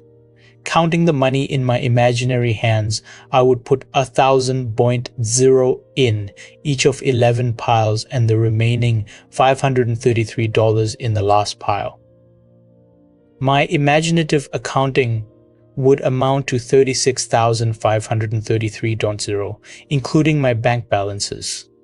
I enacted this entire imaginative scene each morning, afternoon, and night for less than 1 month, and on March 2nd, I went to the Caliente track again. I made out my tickets, but strangely enough, and not knowing why I did so, I duplicated 6 more tickets, exactly like the 6 already made out. But in the 10th selection, I made a mistake and copied 2 tickets twice. As the winners came in, I held 2 of them, each paying $16,423.25. I also had 6 consolation tickets, each paying $656.80. The combined total amounted to $36,788. My imaginary accounting 1 month before had totaled $36,553. 2 points of interest, most profound to me, were that, by seeming accident, I had marked 2 winning tickets identically, and also that at the end of the 9th race, which was one of the major winners, the trainer attempted to scratch the horse, but the stewards denied the trainer's request. AJF. How subtle were the threads that led to his goal? Results must testify to our imagining, or we really are not imagining the end at all. AJF faithfully imagined the end, and all things conspired to aid his harvesting. His mistake in copying a winning ticket twice, and the steward's refusal to allow the trainer's request were events created by the imaginal drama to move the plan of things forward to its goal. Chance, wrote Belfort Bax, may be defined as that element in the reality change, that is, in the flowing synthesis of events, which is irreducible to law or the causal category.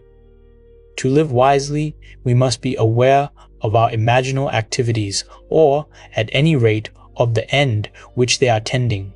We must see to it that it is the end we desire. Wise imagining identifies itself only with such activities that are of value or promise well. However much man seems to be dealing with the material world, he is actually living in a world of imagination.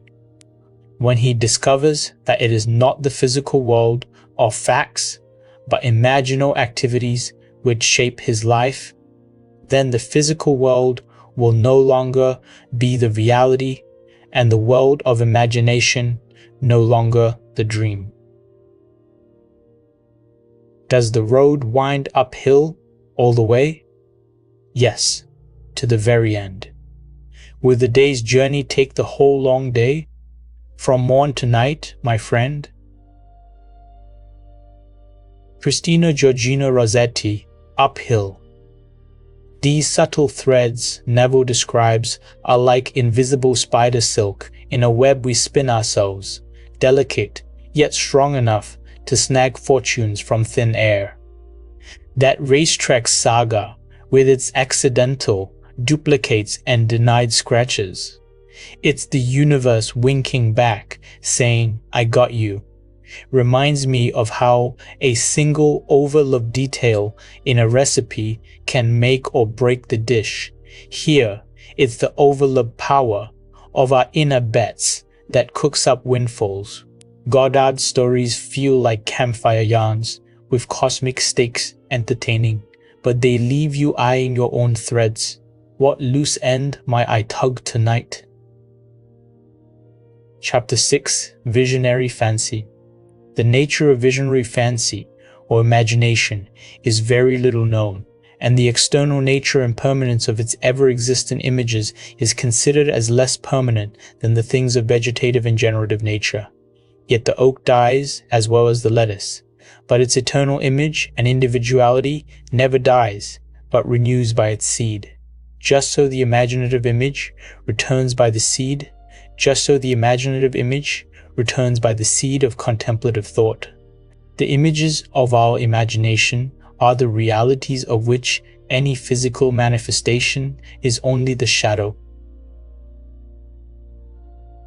If we are faithful to vision, the image will create for itself the only physical manifestation of itself it has a right to make. We speak of the reality of a thing when we mean its material substance. That is exactly what an imaginist means by its unreality, or shadow. Imagining is spiritual sensation. Enter into the feeling of your wish fulfilled.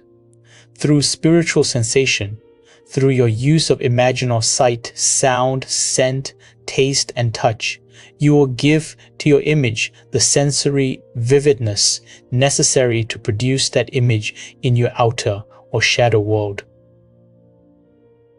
Here is the story of one who was faithful to his vision. F.B., being a true imaginist, remembered what he had heard in his imagination. Thus he writes, "A friend who knows my passionate fondness for opera tried to get Kirsten Flagstad's complete recording of Tristan and Isolde for me at Christmas. In over a dozen record stores, he was told the same thing. RCA Victor is not reissuing this recording, and there have been no copies available since June." On December 27th, I determined to prove your principle again by getting the album I desired so intensely. Lying down in my living room, I mentally walked into a record shop I patronize and asked the one salesman whose face and voice I could recall, "Do you have Flagstad's complete Isolde?" He replied, "Yes, I have." That ended the scene, and I repeated it until it was real to me. Late that afternoon, I went to that record shop to physically enact the scene. Not one detail supplied by the senses had encouraged me to believe I could walk out of that shop with those records. I'd been told last September by the same salesman in the same shop, the same story my friend had received there before Christmas. Approaching the salesman I had seen in imagination that morning, I said, "Do you have Flagstad's complete Isolde?" He replied, "No, we haven't." Without saying anything audible to him, I said inwardly, "That's not what I heard you say." As I turned to leave the shop, I noticed on a top shelf what I thought to be an advertisement of this set of records, and remarked to the salesman, "If you don't have the merchandise, you shouldn't advertise it." "That's right," he replied, and as he reached up to take it down, discovered it to be a complete album, with all 5 records. The scene wasn't played exactly as I had constructed it, but the result confirmed what my imagined scene implied. How can I thank you, F.B.? After reading F.B.'s letter, we must agree with Anthony Eden that an assumption, though false if persisted in, will harden into fact. F.B.'s fancy, fusing with the sense field of the record shop, enriched aspects of it and made them his, what he perceived. Our future is our imagining in its creative march. F.B. used his imagination for a conscious purpose, representing life as he desired it to be, and thereby affecting life instead of merely reflecting it. So sure was he that his imaginal drama was the reality and the physical act but a shadow, that when the salesman said, "No, we haven't," F.B. mentally said, "That's not what I heard you say." He not only remembered what he had heard, but he was still remembering it. Imagining the wish fulfilled is the seeking that finds, the asking that receives, the knocking to which is opened. He saw and heard what he desired to see and hear, and would not take "No, we haven't" for an answer. The imaginist dreams while awake. He is not the servant of his vision, but the master of the direction of his attention. Imaginative constancy controls perception of events in space-time. Unfortunately, most men are ever-changing, like a joyless eye that finds no object worth its constancy. Percy Bysshe Shelley, To the Moon. Mrs. G.R. too had imaginatively heard what she wanted to physically hear, and knew the outer world must confirm it. This is her story. Some time ago we advertised our home for sale, which was necessary for us to buy a larger property on which we had placed a deposit. Several people would have bought our home immediately, but we were obliged to explain that we could not close any deal until we learned whether or not our offer for the property we wanted had been accepted. At this time, a broker called and literally begged us to allow him to show our home to a client of his who was eager for this location and would be glad to pay even more than we were asking. We explained our situation to the broker and to his client. They both stated they did not mind waiting for our deal to be consummated. The broker asked us to sign a paper which he said was not binding in any way, but would give him first chance at the sale if our other deal went through. We signed the paper and later learned that in California real estate law, nothing could have been more binding. A few days later, our deal for the new property fell through, so we notified this broker and his verbal response was, "Well, just forget it." 2 weeks later, he filed suit against us for $1,500 commission. Trial date was set and we asked for a jury trial. Our attorney assured us he would do all he could, but that the law on this particular point was so stringent that he could not see any possibility of our winning the case. When time for the trial arrived, my husband was in the hospital and could not appear with me in our defense. I had no witnesses, but the broker brought 3 attorneys and a number of witnesses into court against us. Our attorney now told me we had not the slightest chance to win. I turned to my imagination, and this is what I did. Completely disregarding all that had been said by attorneys, witnesses, and the judge who seemed to favor the plaintiff, I thought only of the words I wanted to hear. In my imagination, I listened intently and heard the foreman of the jury say, "We find the defendant not guilty." I listened until I knew it was true. I closed my mind's ear to everything said in that courtroom and heard only those words, "We find the defendant not guilty." The jury deliberated from noon recess until 4:30 that afternoon, and all during those hours I sat in the courtroom and heard those words over and over in my imagination. When the jurors returned, the judge asked the foreman to stand and give their verdict. The foreman stood up and said, "We find the defendant not guilty, Mrs. G.R. If there were dreams to sell, what would you buy? Thomas Lovell Beddoes' Dream Peddlery. Would you not buy your wish fulfilled? Your dreams are without price and without money." By locking up the jury in her imagination, hearing only what she wanted to hear, she called the jury to unanimity on her behalf. Imagining being the reality of all that exists, with it, the lady achieved her wish fulfilled. Hebel's statement that the poet creates from contemplation is true of Imaginists as well. They know how to utilize their video-audio hallucinations to create reality. Nothing is so fatal as conformity. We must not allow ourselves to be girt about by the ringed fixity of fact. Change the image, and thereby change the fact. Ao employed the art of seeing and feeling to create her vision in imagination. A year ago, I took my children to Europe, leaving my furnished apartment in the care of my maid. When we returned a few months later to the United States, I found my maid and all my furniture gone. The apartment superintendent stated that the maid had had my furniture moved by my request. There was nothing I could do at the moment, so I took my children and moved into a hotel. I, of course, reported the incident to the police and also brought in private detectives on the case. Both organizations investigated every moving company and every storage warehouse in New York City, but to no avail. There seemed to be absolutely no trace of my furniture, nor of my maid. Having exhausted all outside sources, I remembered your teaching and decided I would try using my imagination in this matter.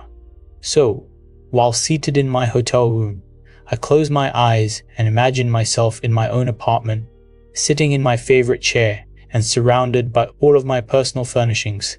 I looked across the living room at the piano on which I kept pictures of my children. I would continue to stare at my piano until the entire room became vividly real to me. I could see my children's pictures and actually feel the upholstery of the chair in which, in my imagination, I sat. The next day, as I came out of my bank, I turned to walk in the direction of my vacant apartment instead of toward my hotel.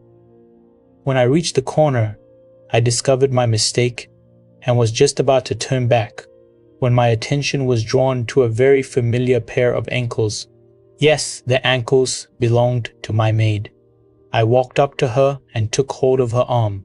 She was quite frightened, but I assured her all I wanted from her was my furniture.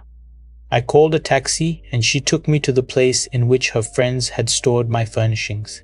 In one day, my imagination had found what an entire big city police force and private investigators could not find in weeks. R.O. This lady knew of the secret of imagining before she called in the police, but imagining, in spite of its importance, was forgotten owing to attention being fixed on facts. However, what reason failed to find by force? Imagining found without effort. Nothing merely goes on, including the sense of loss, without its imaginal support. By imagining that she was seated in her own chair, in her own living room, surrounded by all of her own furnishings, she withdrew the imaginal support she had given to her sense of loss, and by this imaginal change, she recovered her lost furniture and re-established her home. Your imagination is most creative when you imagine things as you desire them to be. Building a new experience out of a dream of fancy.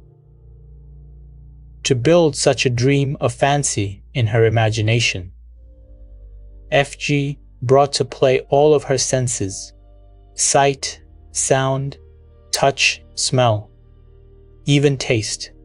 This is her story. Since childhood, I have dreamed of visiting faraway places. The West Indies particularly fired my fancy, and I would revel in the feeling of actually being there. Dreams are wonderfully inexpensive, and as an adult I continued to dream my dreams, for I had no money or time to make them come true. Last year, I was taken to the hospital in need of surgery. I had heard your teaching, and while recuperating, had decided to intensify my favorite gay dream while I had time on my hands. I actually wrote to the Alcoa steamship line asking for free travel folders and pored over them hour after hour, choosing the ship and the stateroom and the 7 ports I desired most to see. I would close my eyes and, in my imagination, would walk up the gangplank of that ship and feel the movement of water as the great liner pushed its way into free ocean. I heard the thud of waves breaking against the sides of the ship, felt the steaming warmth of a tropical sun on my face, and smelled and tasted salt in the air as we all sailed through blue waters. For 1 solid week, confined to a hospital bed, I lived the free and happy experience of actually being on that ship. Then, the day before my release from the hospital, I tucked the colored folders away and forgot them. 2 months later, I received a telegram from an advertising agency telling me I had won a contest. I remembered having deposited a contest coupon some months before in a neighborhood supermarket, but had completely forgotten the act. I had won first prize and Wonder of Wonders. It entitled me to a Caribbean cruise sponsored by the Alcoa steamship line. But the wonder didn't stop there. The very stateroom I had imaginatively lived in and moved about in while confined to a hospital bed had been assigned to me. And to make an unbelievable story even more unbelievable, I sailed on the one ship I had chosen, which stopped in not one but all of the 7 ports I had desired to visit. FG. To travel is the privilege, not of the rich, but of the imaginative.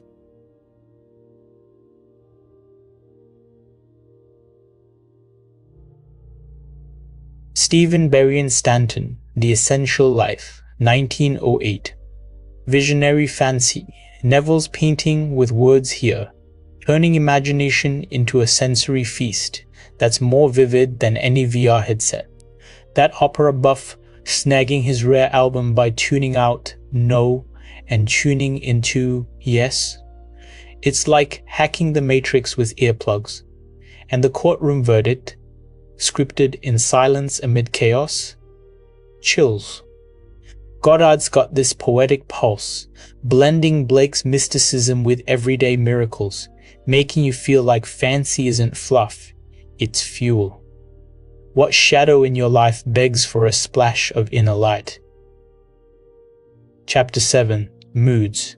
This is an age in which the mood decides the fortunes of people, rather than the fortunes decide the mood. Sir Winston Churchill. Men regard their moods far too much as effects and not sufficiently as causes. Moods are imaginal activities without which no creation is possible. We say that we are happy because we have achieved our goal. We do not realize that the process works equally well in the reverse direction, that we shall achieve our goal because we have assumed the happy feeling of the wish fulfilled. Moods are not only the result of the conditions of our life, they are also the causes of those conditions. In The Psychology of Emotions, Professor Rybert writes, "An idea which is only an idea produces nothing and does nothing. It only acts if it is felt, if it is accompanied by an affective state, if it awakens tendencies, that is to say, motor elements." The lady in the following story so successfully felt the feeling of her wish fulfilled, she made her mood the character of the night, frozen in a delightful dream.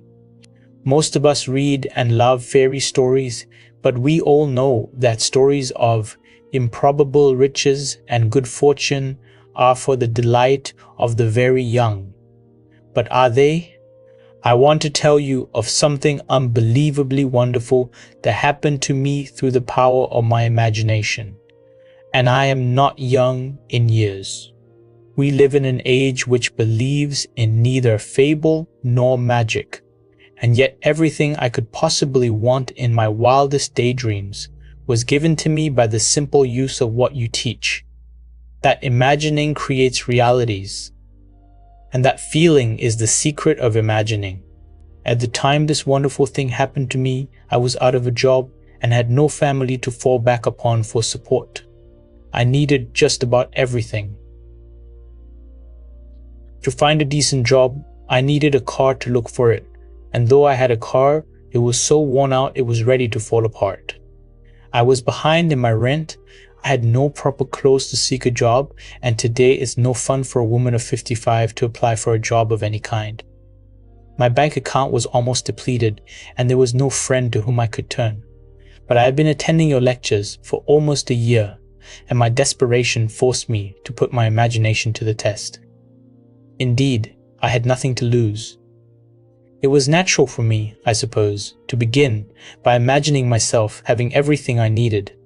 But I needed so many things, and in such short order that I found myself exhausted when I finally got through the list. And by that time, I was so nervous I could not sleep. One lecture night, I heard you tell of an artist who captured the feeling, or word as you called it, of "isn't it wonderful?" in his personal experience.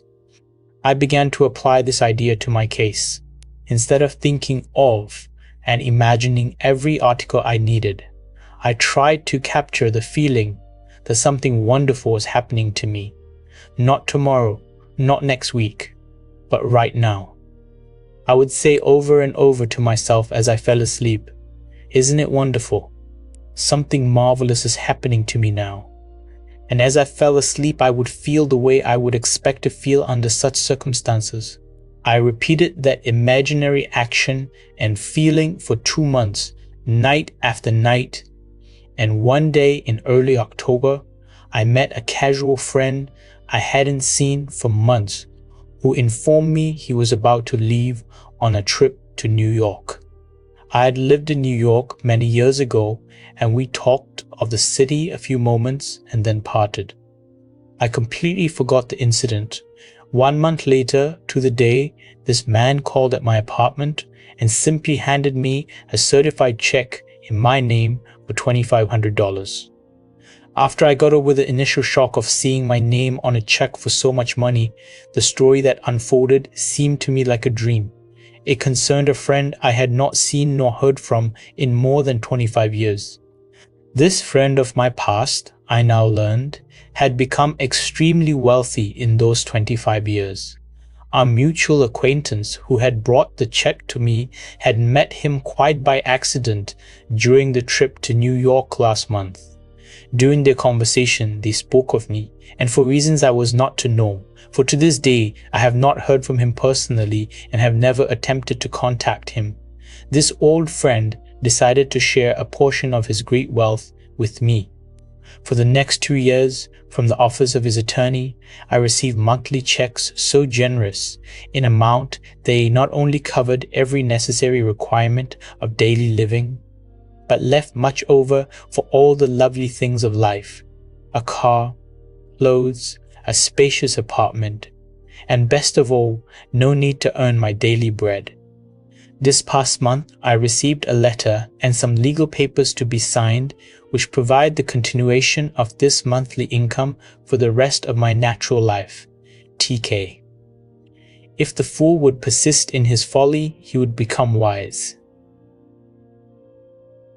William Blake. So Winston calls on us to act on the assumption that we already possess that which we sought, to assume a virtue. If we have it not, William Shakespeare's Hamlet.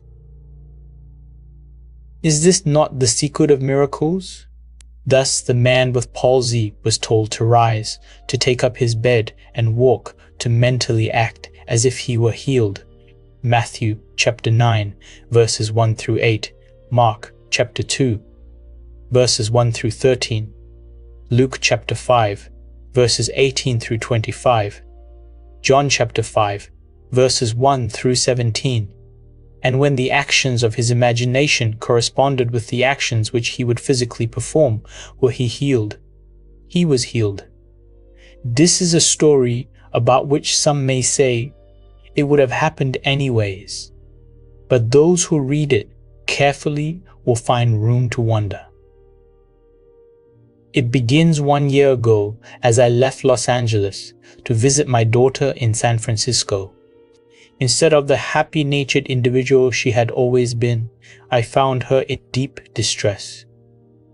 Not knowing the cause of her anguish and not wishing to ask, I waited until she told me that she was in great financial trouble and must have $3,000 immediately. I am not a poor woman, but I didn't have much cash. I could put my hands on that quickly. Knowing my daughter, I knew she would not have accepted it anyway. I offered to borrow the money for her, but she refused and instead asked me to help her in my way. She meant using my imagination, for I had often told her of your teaching, and some of my words must have struck home. I immediately agreed on this plan with the provision that she would help me help her. We decided on an imaginal scene. We could both practice that involved seeing money coming to her from everywhere. We felt money was flooding toward her from every corner until she was in the middle of a sea of money. But we did this always with the feeling of joys for anyone concerned, and we had no thought of means, only happiness for all. The idea seemed to catch fire with her, and I know she was responsible for what happened a few days later. She was suddenly transformed back to the happy, confident mood that was natural to her, though there was no evidence of any real money coming in at the time. I left to return home in the East. When I arrived home, I called my mother, a lovely young lady of 91, who immediately asked me to come and see her. I wanted a day's rest, but she couldn't wait. It had to be now. Of course I went, and after greeting me, she handed me a check for $3,000 made out to my daughter. Before I could speak, she handed me 3 additional checks totaling $1,500 made in favor of my daughter's children. Her reason? She explained that she had suddenly decided the day before to give what she had in cash to those she loved while she was still here, to know of their happiness in receiving it. It would have happened anyway. No, not like this. Not within days of my daughter's frantic need and then her sudden transformation to a mood of joy.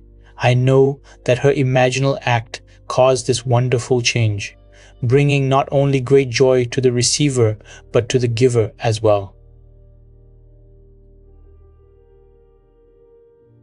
P.S. I almost forgot to add that among the checks so lavishly given was one for me too, for $3,000. MB. The boundless opportunities opened by recognizing the shift of the focus of imagining are beyond measure. There are no boundaries. The drama of life is an imaginal activity in which we bring to pass by our moods rather than by our physical acts. Moods so ably guide all towards that which they affirm. They may be said to create the circumstances of life and dictate the events. The mood of the wish fulfilled is the high tide which lifts us easily off the bar of the senses where we usually lie stranded. If we are aware of the mood and know the secret of imagining, we may announce that all that our mood affirms will come to pass. The following story is by a mother who succeeded in sustaining a seemingly playful mood with startling results. Surely you've heard the old wives' tale about whats? That, if a what is bought, it will disappear? I've known this story from childhood, but not until I heard your lectures did I realize the truth hidden in the old tale. My boy, a lad of 10, had many large ugly warts on his legs, causing an irritation which had plagued him for years. I decided that my sudden insight could be used to his advantage. A boy has a lot of faith in his mother as a rule, so I asked him if he would like to be rid of his warts. He quickly said, yes, but he did not want to go to a doctor. I asked him to play a little game with me, that I would pay him a sum of money for each wart. This suited him fine, he said. He didn't see how he could lose. We arrived at a fair price, he thought, and then I said, now I'm paying you good money for those warts. They no longer belong to you. You never keep property belonging to someone else, so you can no longer keep those warts. They will disappear. It may take a day, 2 days, or a month, but remember that I bought them and they belong to me. My son was delighted with our game, and the results sound like something read in old musty books on magic.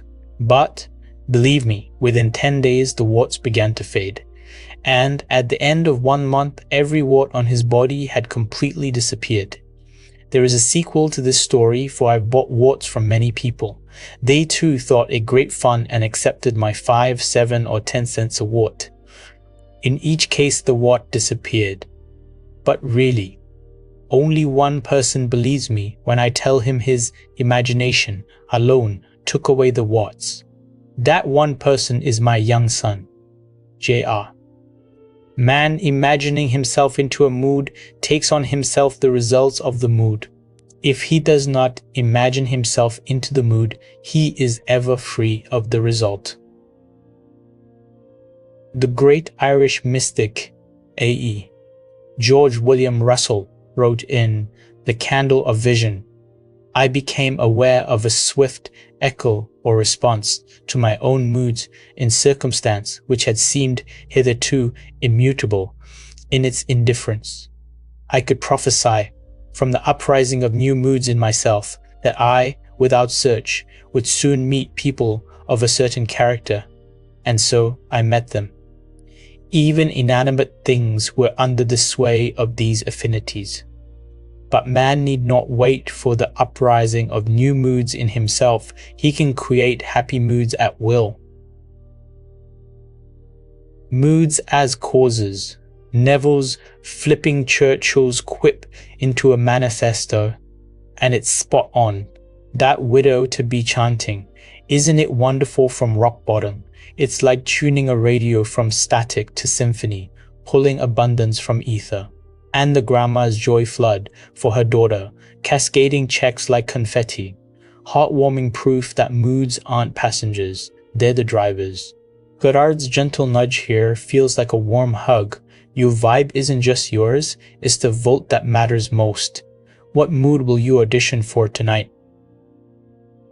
Chapter 8. Through the Looking Glass. A man that looks on glass, on it may stay his eye, or if he pleaseth, through it pass, and then the heathen espy. George Herbert, The Elixir. Objects, to be perceived, must first penetrate in some manner our brain, but we are not, because of this, interlocked with our environment.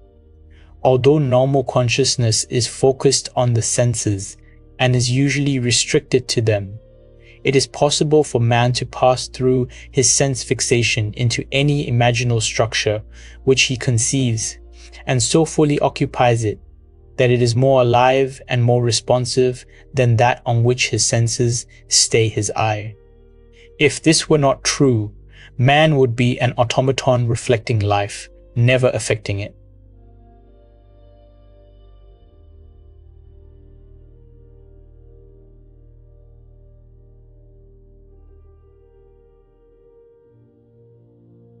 Man who is all imagination is not tenant to the brain, but landlord. He need not rest content with the appearance of things.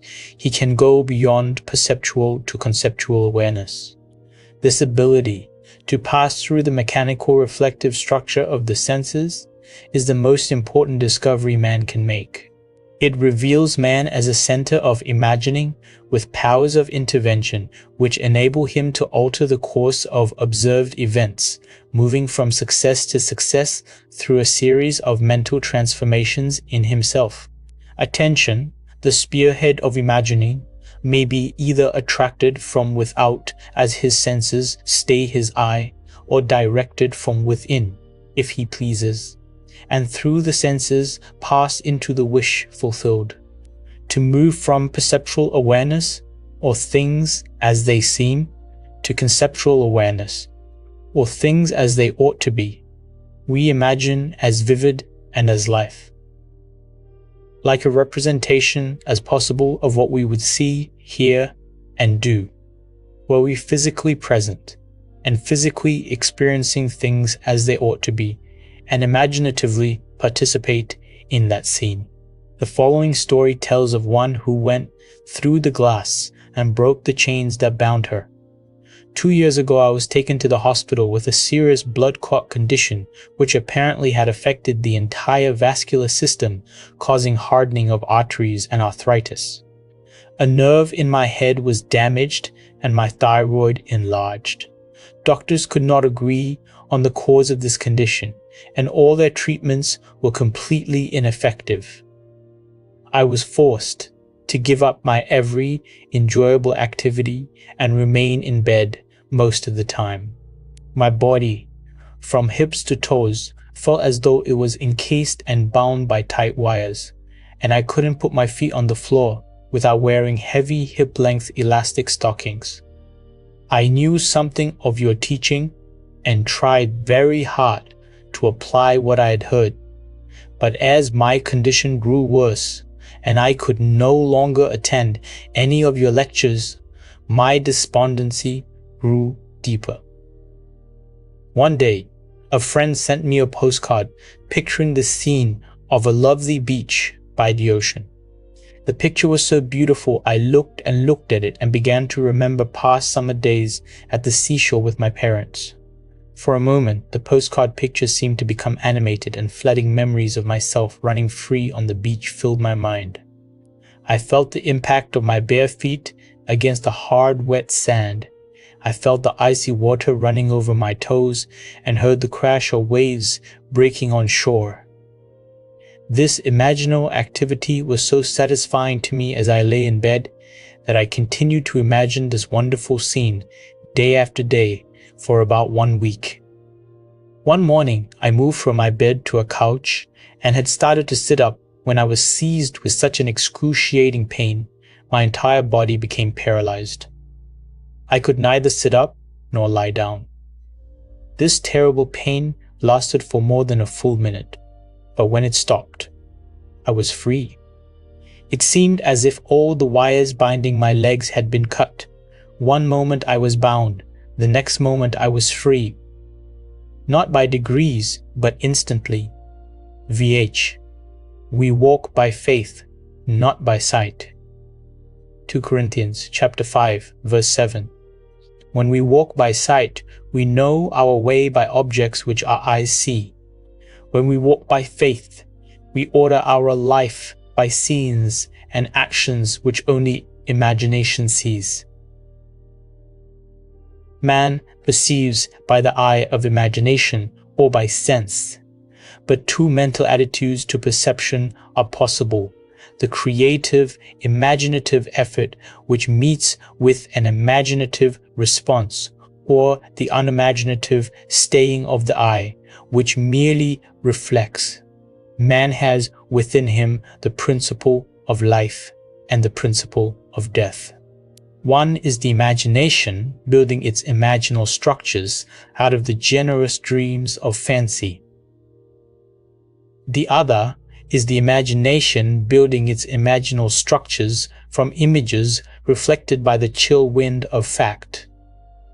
One creates, the other perpetuates. Man must adopt either the way of faith or the way of sight.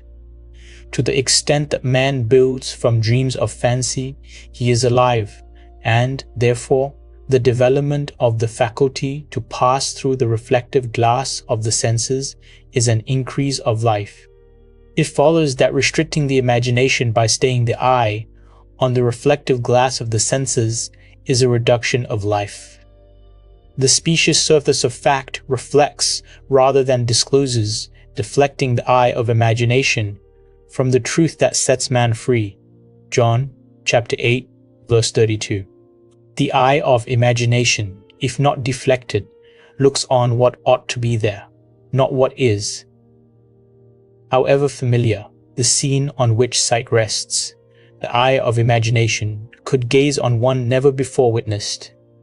It is this eye of imagination, and only this, that can free us from the sense fixation of outer things, which completely dominates our ordinary existence and keeps us looking on the reflective glass of facts. It is possible to pass from thinking of to thinking from, but the crucial matter is thinking from, i.e., experiencing the state, for that experience means unification. Whereas in thinking of, there is always subject and object, the thinking individual and the thing thought of. Self-abandonment. That is the secret. We have to abandon ourselves to the state in our love for the state, and in so doing live the life of the state and no more our present state. Imagination seizes upon the life of the state and gives itself to the expression of the life of that state. Faith plus love is self-commission. We can't commit ourselves to what we do not love. Never would you have made anything if you had not loved it. For you love all the things that are and despise nothing which you have made. For never would you have made anything if you hated it.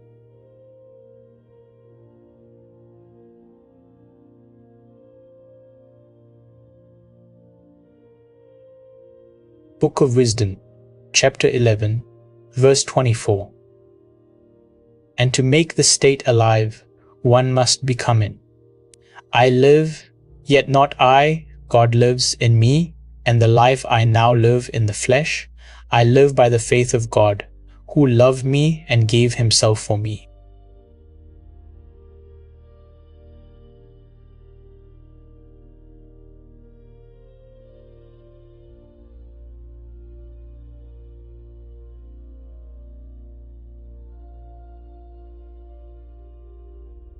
Yet not I, but Christ lives in me, and the life which I now live in the flesh, I live by the faith of the Son of God, who loved me and gave himself for me. We must be imitators of God as dear children. Ephesians chapter 5 verse 1. And commit ourselves to what we love as God, who loved us, committed himself to us. We must be the state to experience the state. The center of conscious imagining can be shifted, and what are now mere wishes, imaginal activities, keyed low, brought into penetrative focus, and entered. Entrance commits us to the state. The possibilities of such shifting of the center of imagining are startling. The activities concerned are psychical throughout. The shifting of the center of imagining is not brought about by spatial travel, but by a change in what we are aware of.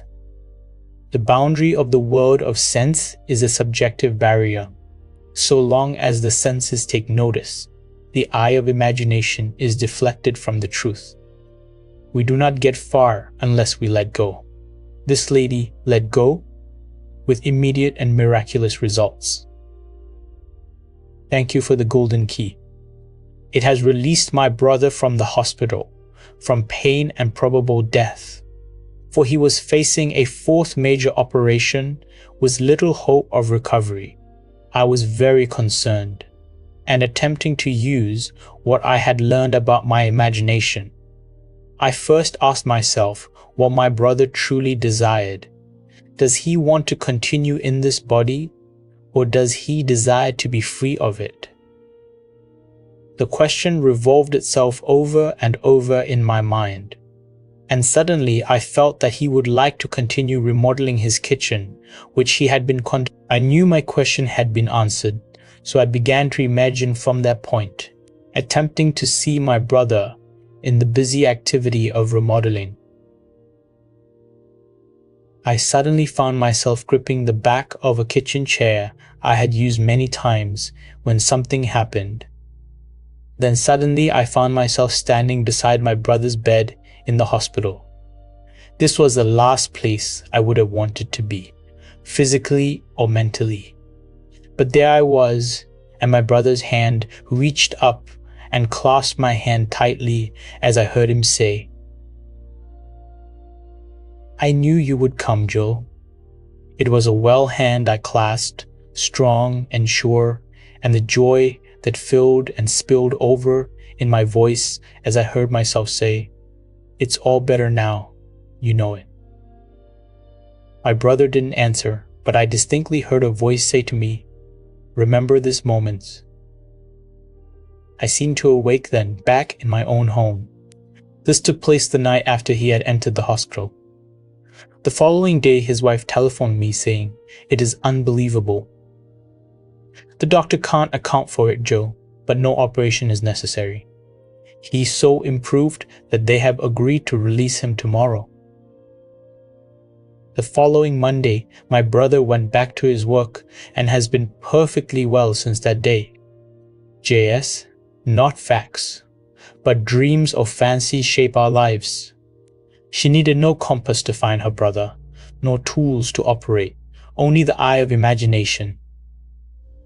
In the world of sense, we see what we have to see. In the world of imagination, we see what we want to see. And seeing it, we create it for the world of sense to see. We see the outer world automatically. Seeing what we want to see demands voluntary and conscious imaginative effort. Our future is our own imaginal activity in its creative march. Common sense assures us that we are living in a solid and sensible world, but this so seemingly solid world is, in reality, imaginal through and through. The following story proves that it is possible for an individual to transfer the center of imagining to some greater or lesser degree to a distant area, and not only do so without moving physically, but to be visible to others who are present at that point in space-time. And if this be a dream, then is all that we see or seem but a dream within a dream? Who? Edgar Allan Poe. Seated in my living room in San Francisco, I imagined I was in my daughter's living room in London, England. I surrounded myself so completely with that room which I knew intimately, that I suddenly found myself actually standing in it. My daughter was standing by her fireplace, her face turned away from me. A moment later, she turned and our eyes met. I saw such a startled, frightened expression on her face that I too became emotionally upset and immediately found myself back in my own living room in San Francisco. 5 days later, I received an airmail letter from my daughter which had been written on the day of my experiment with imaginal travel. In her letter, she told me she had seen me in her living room that day, just as real as though I were actually standing there in the flesh. She confessed she had been very frightened, and that before she could speak, I had vanished.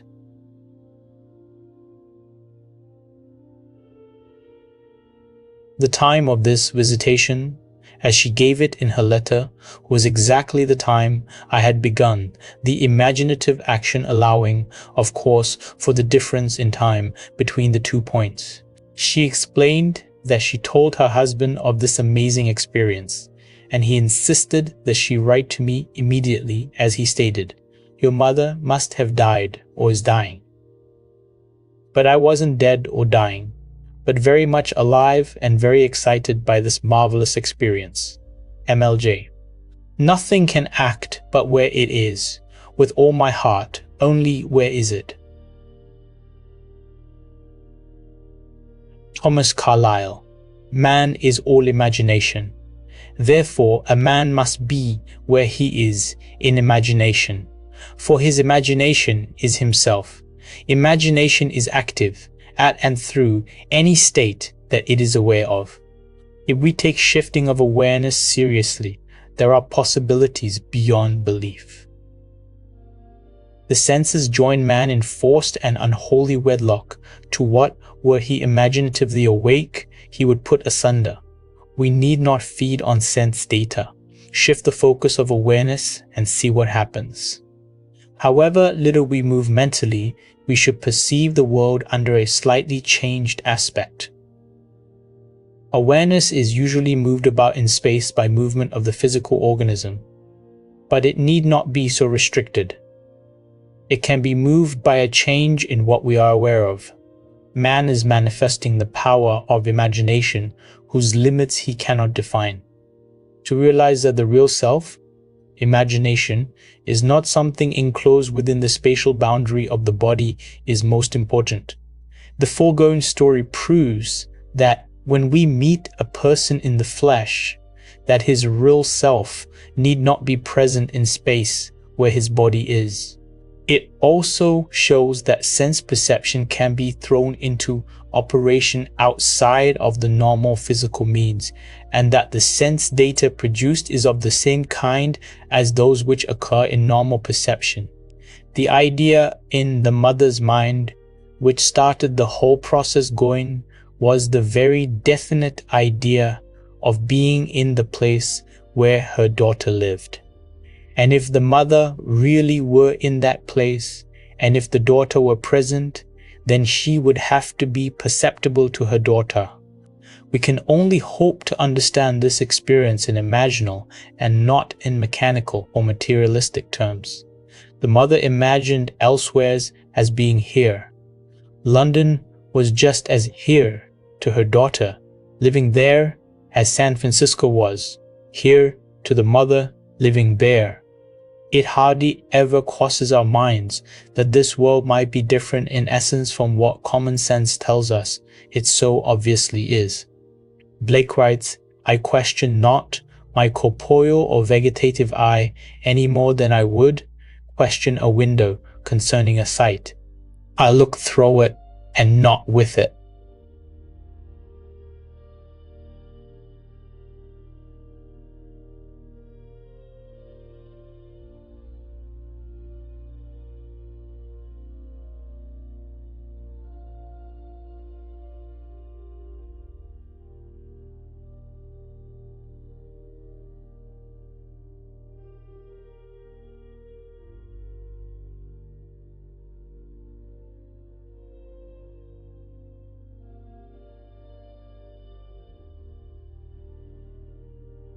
Just looking through the eye, that I traveled fraud a land of men and women too, and heard and saw such dreadful things as cold earth wanderers never knew. William Blake, The Mental Traveler. Mental traveling has been practiced by awakened men and women since the earliest days. Paul states, I know a man in Christ who 14 years ago was caught up to the third heaven. Whether in the body or out of the body, I do not know. God knows. 2 Corinthians chapter 12. Paul is telling us that he is that man and that he traveled by the power of imagination or Christ. In his next letter to the Corinthians, he writes, Test yourselves. Do you not realize that Jesus Christ is in you? 2 Corinthians chapter 13 verse 5. We need not be dead in order to enjoy spiritual privileges. Man is all imagination, and God is man. William Blake, From Annotations to Berkeley. Test yourselves as this mother did. Sir Arthur Eddington said that all we have a right to say of the external world is that it is a shared experience. Things are more or less real according to the extent to which they are capable of being shared with others or with ourselves at another time. But there is no hard and fast line. Accepting Eddington's definition of reality as shared experience, the above story is as real as the earth or a color, for it was shared by both mother and daughter. The range of imagining is such that I must confess that I do not know what limits, if any, there are to its ability to create reality. All these stories show us one thing, that an imaginal activity implying the wish fulfilled must start in the imagination, apart from the evidence of the senses in that journey that leads to the realization of desire. Through the Looking Glass. Neville's channeling Lewis Carroll with a spiritual twist, and it's mesmerizing. That instant snap from bound to free on the beach visualization, like shattering invisible shackles with a thought bolt. And the mom's astral hug across oceans, freaking out her daughter in real time, mind-bending evidence that we're not stuck in skin suits, we're boundless broadcasters. Goddard's prose dances like light through prisms, splitting senses from spirit. Ever tried peering through your eyes instead of at the world? It's the portal to possibilities that'd make Alice blush.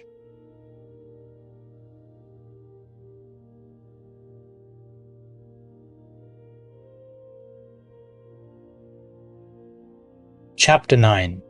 Enter.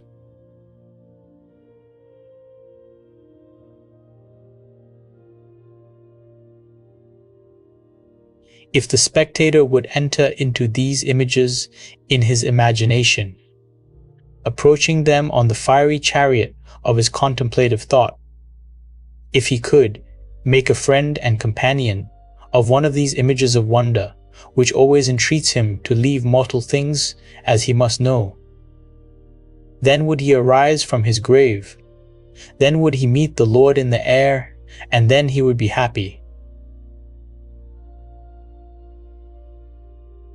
Blake.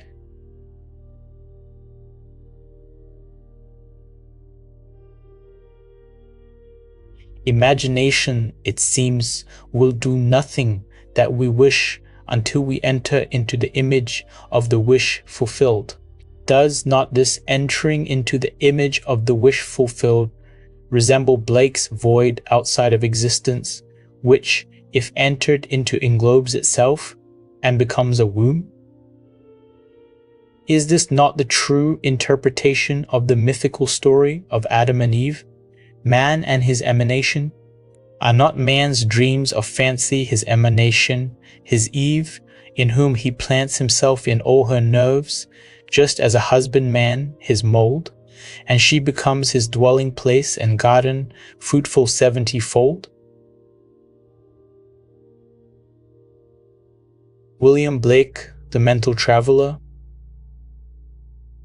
The secret of creation is the secret of imagining, first desiring, and then assuming the feeling of the wish fulfilled until the dream of fancy, the void outside existence, is entered and englobes itself and becomes a womb. Note well that Blake urges us to enter into these images. This entering into the image makes it englobe itself and become a womb. Man, by entering a state, impregnates it and causes it to create what the union implies. Blake tells us that these images are shadowy to those who dwell not in them, mere possibilities, but to those who enter into them, they seem the only substances. On my way to the West Coast, I stopped in Chicago to spend the day with friends. My host was recovering from a severe illness, and his doctor advised him to move to a one-story house. Acting upon the doctor's advice, he had purchased a one-story house suited to his needs, but he now was confronted with the fact that there seemed to be no buyer for his large three-story home. When I arrived, he was very discouraged. In trying to explain the law of constructive imagining to my host and his wife, I told them the story of a very prominent New York woman who had come to see me concerning the rental of her apartment. She maintained a lovely city apartment and a country home, but it was absolutely essential that she rent her apartment if she and her family were to spend the summer at their country home. Neville Goddard, The Power of Awareness, Chapter 23, Case Histories.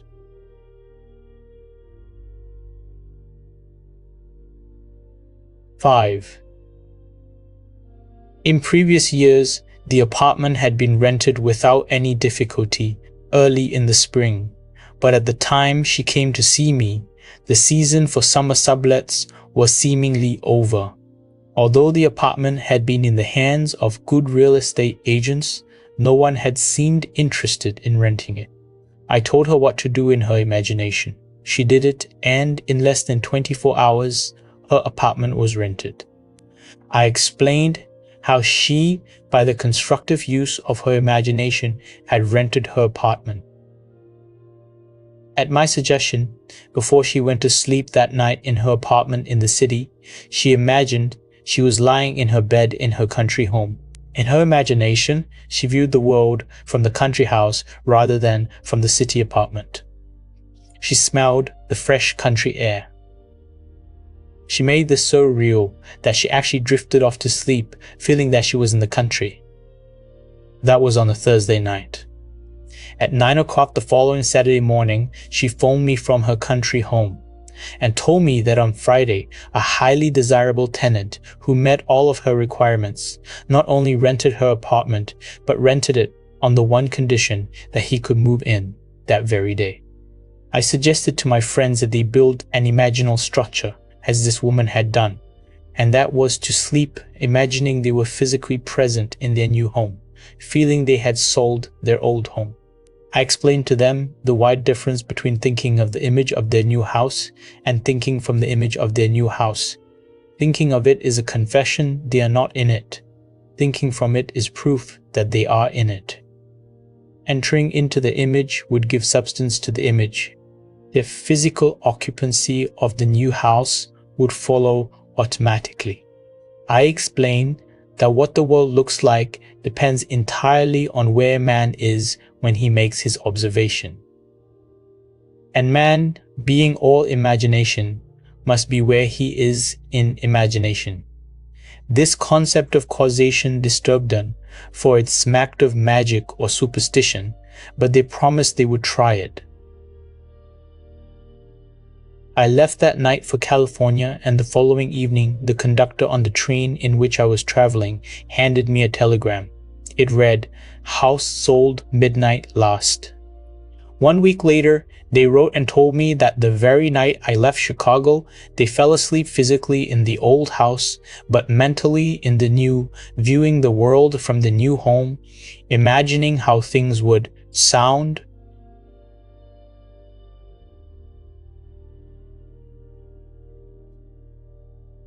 vibration, They were awakened that very night from their sleep to be told the house was sold.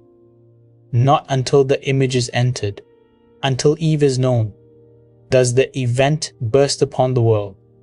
The wish fulfilled must be conceived in the imagination of man before the event can evolve out of what Blake calls the void. This next story proves that by shifting the focus of her imagining, Mrs. MF entered physically into where she had persisted in being imaginatively.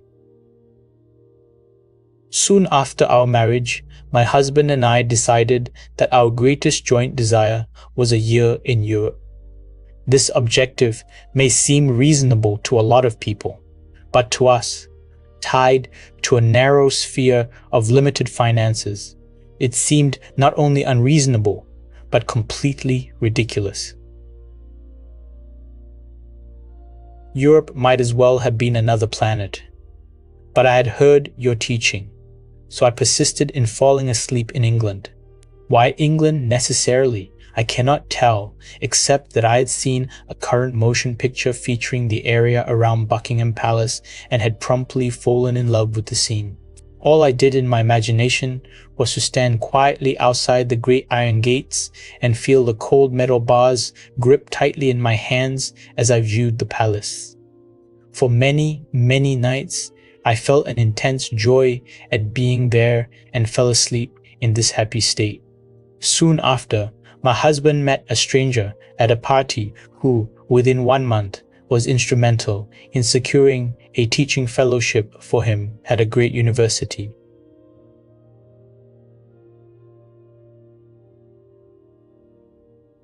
Imagine my excitement when I heard the university was in England. Tied to a narrow sphere, within another month, we were crossing the Atlantic and our supposedly insurmountable difficulties melted as though they never existed. We had our year in Europe, one of the happiest years of my life. MF. What the world looks like depends entirely on where man is when he makes his observations, and man, being all imagination, must be where he is in imagination. The stone which the builders rejected has become the chief cornerstone. Psalm chapter 11:18, verse 22. That stone is imagining. I acquaint you with this secret and leave you to act or react. This is the famous stone that turneth all to gold, for that which God doth touch and own cannot for less be told.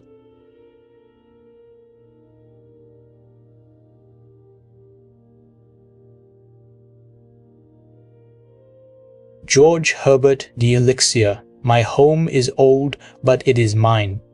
I wanted the exterior painted and the interior redecorated, yet I had no money to accomplish either objective.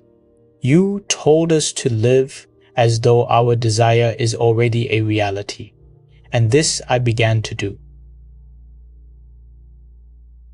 Imagining my old house with a brand new coat of paint, new furnishings, new decoration, and all the trimmings, I walked in my imagination through the newly decorated rooms. I walked around the outside admiring the fresh paint, and at the end of my imaginal act, I handed the contractor a check for payment in full. I entered this imaginal scene faithfully as often as I could during the day and each night before I fell asleep.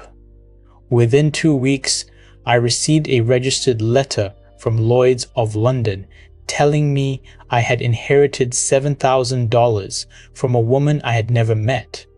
I had known her brother slightly almost 40 years before and had performed a small service 15 years ago for the lady when this brother had died in our country, and she had written to me asking for particulars regarding his death, which I was able to provide.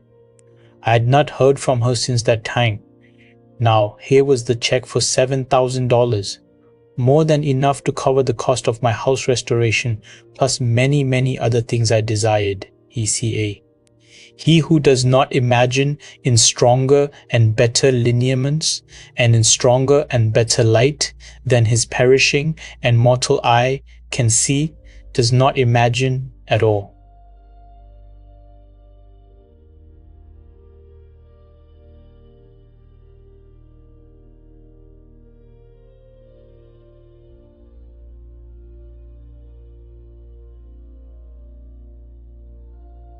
Blake. Unless the individual imagines himself, someone else, or somewhere else, the present conditions and circumstances of his life will continue in being and his problems recur. For all events renew themselves from his constant images. By him they were made, by him they continue in being, and by him they can cease to be. The secret of causation is in the assembled imagery, but a word of warning. The assemblage must have meaning, it must imply something, or it will not form the creative activity. The word. Enter into Neville. You're pulling us through the wardrobe into Narnia, but it's our own heads. Dash Chicago house sale, telegraphed overnight. It's the thrill of stepping from blueprint to bungalow in one breath. And the Europe-bound newlyweds gripping palace gates in dream time, like teleporting via ticket stub. Goddard's blending biblical echoes with Blake and fire, making entering feel like the ultimate intimacy with your own power. Ever lingered in a daydream, till it lingered back? That's the spark.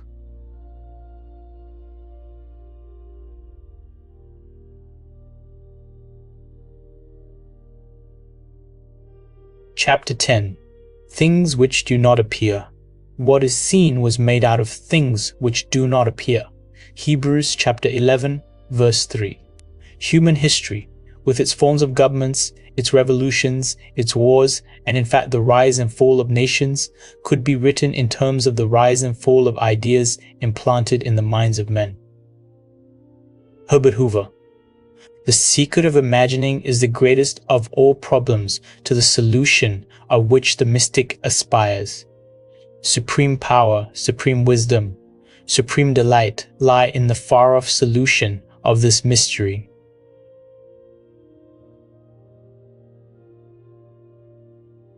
Douglas Fawcett.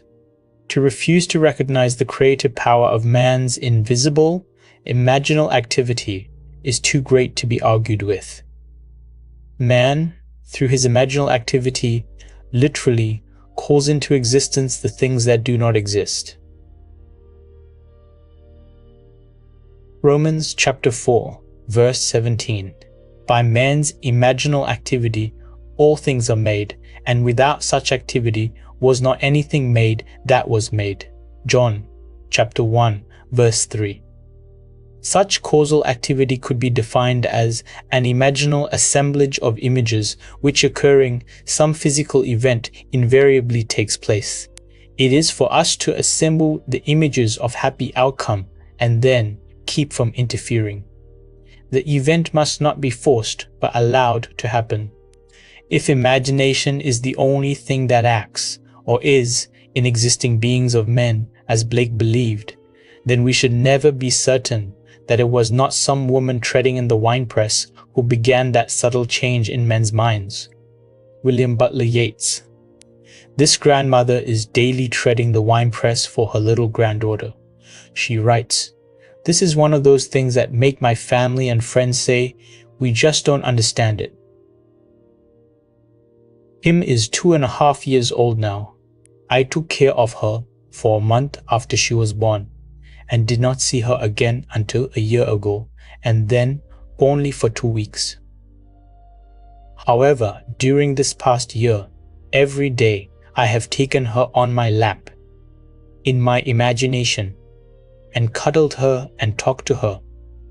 In these imaginal acts, I go over all the wonderful things about Kim. God is growing through me, God is loving through me, etc. At first, I would get the response of a very young child. When I started, "God is growing through me," she would reply, "Me." Now, as I start, she completes the whole sentence. Another thing that has happened is, as the months have passed, as I take her, in my imagination, on my lap, she has grown constantly larger and heavier. Kim hasn't even seen a picture of me in this past year. At the most, I could only be a name to her. Now, sometime each day, her family tells me, she starts talking about me, to no one in particular, just talking. Sometimes it goes on for an hour, or she goes to the phone and pretends to call. In her monologue are such bits as, "My Didi loves me. My Didi always comes to see me every day." Even though I know what I have been doing in my imagination, it has caused me to wonder much. UK. All imaginative men and women are forever casting forth enchantments, and all passive men and women who have no powerful imaginative lives are continually passing under the spell of their power. There is no form in nature which is not produced by and sustained by some imaginal activity. Therefore, any change in the imaginal activity must result in a corresponding change in form. To imagine a substitute image for unwanted or defective content is to create it. If only we persist in our ideal imaginal activity and do not let lesser satisfaction suffice, ours shall be the victory. When I read in Seed Time and Harvest the story of the school teacher who, through her imagination and daily revision, transformed a delinquent pupil into a lovely girl, I decided to do something about a young boy in my husband's school. To tell all the problems involved would take pages, for my husband has never had such a difficult child nor such a trying parent situation. The lad was too young to be expelled, yet the teachers refused to have him in their classes. To make matters worse, the mother and grandmother literally camped on the school grounds, making trouble for everyone. I wanted to help the boy, but I also wanted to help my husband. So, nightly, I constructed two scenes in my imagination. One, I saw a perfectly normal, happy child. Two, I heard my husband say, "I can't believe it, dear, but do you know, R is acting like a normal boy now, and it is heaven not having those two women around." After 2 months of persisting in my imaginal play, night after night, my husband came home and said, "It's like heaven around schools." Not exactly the same words, but close enough for me. The grandmother had become involved in something that took her out of town, and the mother had to accompany her.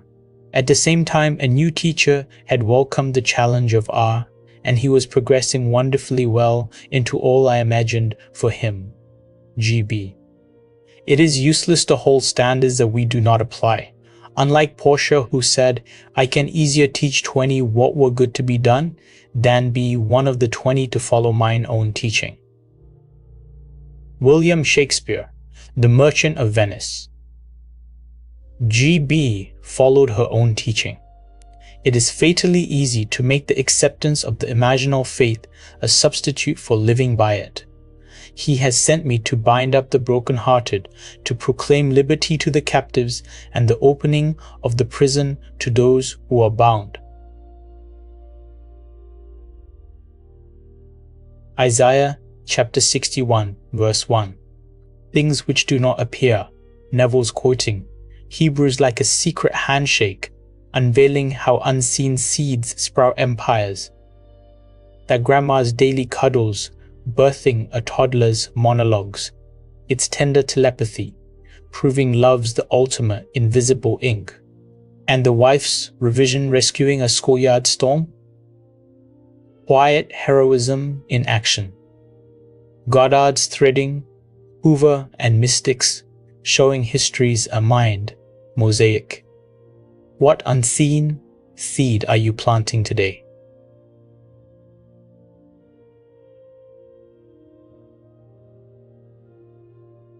Chapter 11. The Potter. Arise, and go down to the potter's house, and there I will let you hear my words. So, I went down to the potter's house, and there he was, working at his wheel. And the vessel he was making of clay was spoiled in the potter's hand, and he reworked it into another vessel, as it seemed good to the potter to do.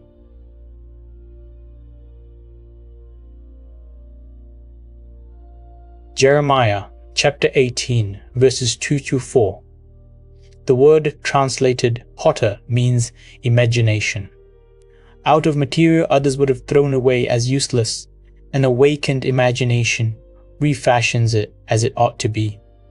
O Lord, Thou art our Father, we are the clay, and Thou art our potter, we are all the work of Thy hand. Isaiah chapter 64 verse 8. This conception of creation as a work of imagination and the Lord our Father as our imagination will take us further into the mystery of creation than any other guide. The only reason people do not believe in this identity of God and human imagination is that they are unwilling to assume the responsibility for their frightful misuse of imagination. Divine imagination has descended to the level of human imagination, that human imagination may ascend to divine imagination. The 8th Psalm says that man was made a little lower than God, not a little lower than the angels. As the King James Version mistakenly translates it, angels are the emotional dispositions of man and are therefore his servant and not his superior. As the author of Hebrews tells us, Hebrews chapter 1, verse 14, imagination is the real man and is one with God. Imagination creates, conserves, and transforms. Imagination is radically creative when all imaginative activity based on memory disappears. Imagination is conservative when its imaginal activity is fed with images supplied mainly by memory. Imagination is transformative when it varies a theme already in being, when it mentally alters a fact of life, when it leaves the fact out of the remembered experience or puts something in its place if it upsets the harmony it desires. Through the use of her imagination, this talented young artist has made her dream a reality. Ever since I entered into the art field, I have enjoyed doing sketches and paintings for children's rooms. However, I have been discouraged by advisors and friends who were far more experienced in the field than I. They liked my work, admired my talent, but said I would not get recognition nor pay for this type of work. Somehow, I always felt I would. But how? Then, last fall, I heard your lectures and read your books, and I decided to let my imagination create the reality I desired. This is what I did daily. I imagined I was in a gallery. There was a great deal of excitement about me.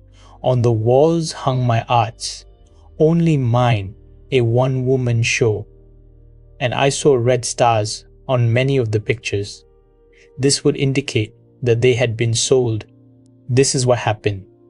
Just before Christmas, I did a mobile for a friend who showed it in turn to a friend of hers who owns an art import shop in Pasadena. He expressed a desire to meet me, so I took a few samples of my work along. When he looked at the very first painting, he said he would like to give me a one-woman shows in the spring. The night of the opening, April 17, an interior decorator came and liked and commissioned me to do a collage for a little boy's room, which will appear in the September issue of Good Housekeeping for the 1961 House of the Year. Later, during the showing, another decorator came and admired my work so much, he asked if he might arrange for me to meet the rights interior decorators and the rights owners of galleries who would buy and display my work properly. Incidentally, the show was a financial success for the owner of the gallery as well as for me. The interesting thing about this is that seemingly these three men came to me out of the blue. Certainly, I made no effort during the time of my imagining to contact anyone, but now I am getting recognition and have a market for my work. And now I know without a shadow of doubt that there is no when you seriously apply this principle that imagining creates reality.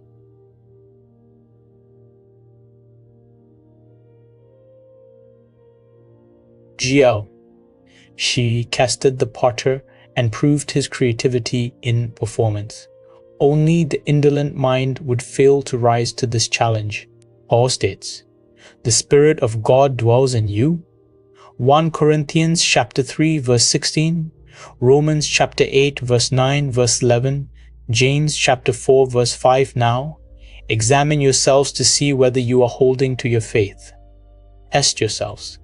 Do you not realize that Jesus Christ is in you? Unless indeed you fail to meet the test, I hope you will find out that we have not failed. 2 Corinthians chapter 13 verses 5 and 6. If all things were made through him, and without him was not anything made that was made. John chapter 1 verse 3. It should not be difficult for man to test himself to find out who this creator in himself is. The test will prove to man that his imagination is the one who gives life to the dead and calls into existence the things that do not exist. Romans chapter 4 verse 17. The potter's presence in us is inferred from what he does there. We cannot see him there as one, not ourselves. The nature of the potter, Jesus Christ, is to create, and there is no creation without him. Every recorded story in this book is just such a test as Paul asked the Corinthians to make.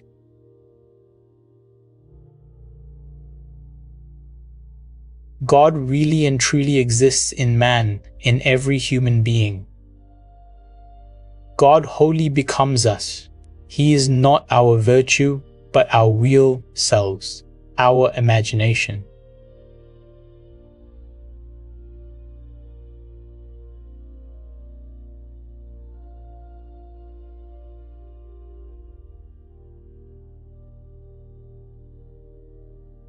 The following illustrations from the mineral world may help us to see how supreme imagining and human imagining could be one and the same power, and yet be vastly different in their creativity.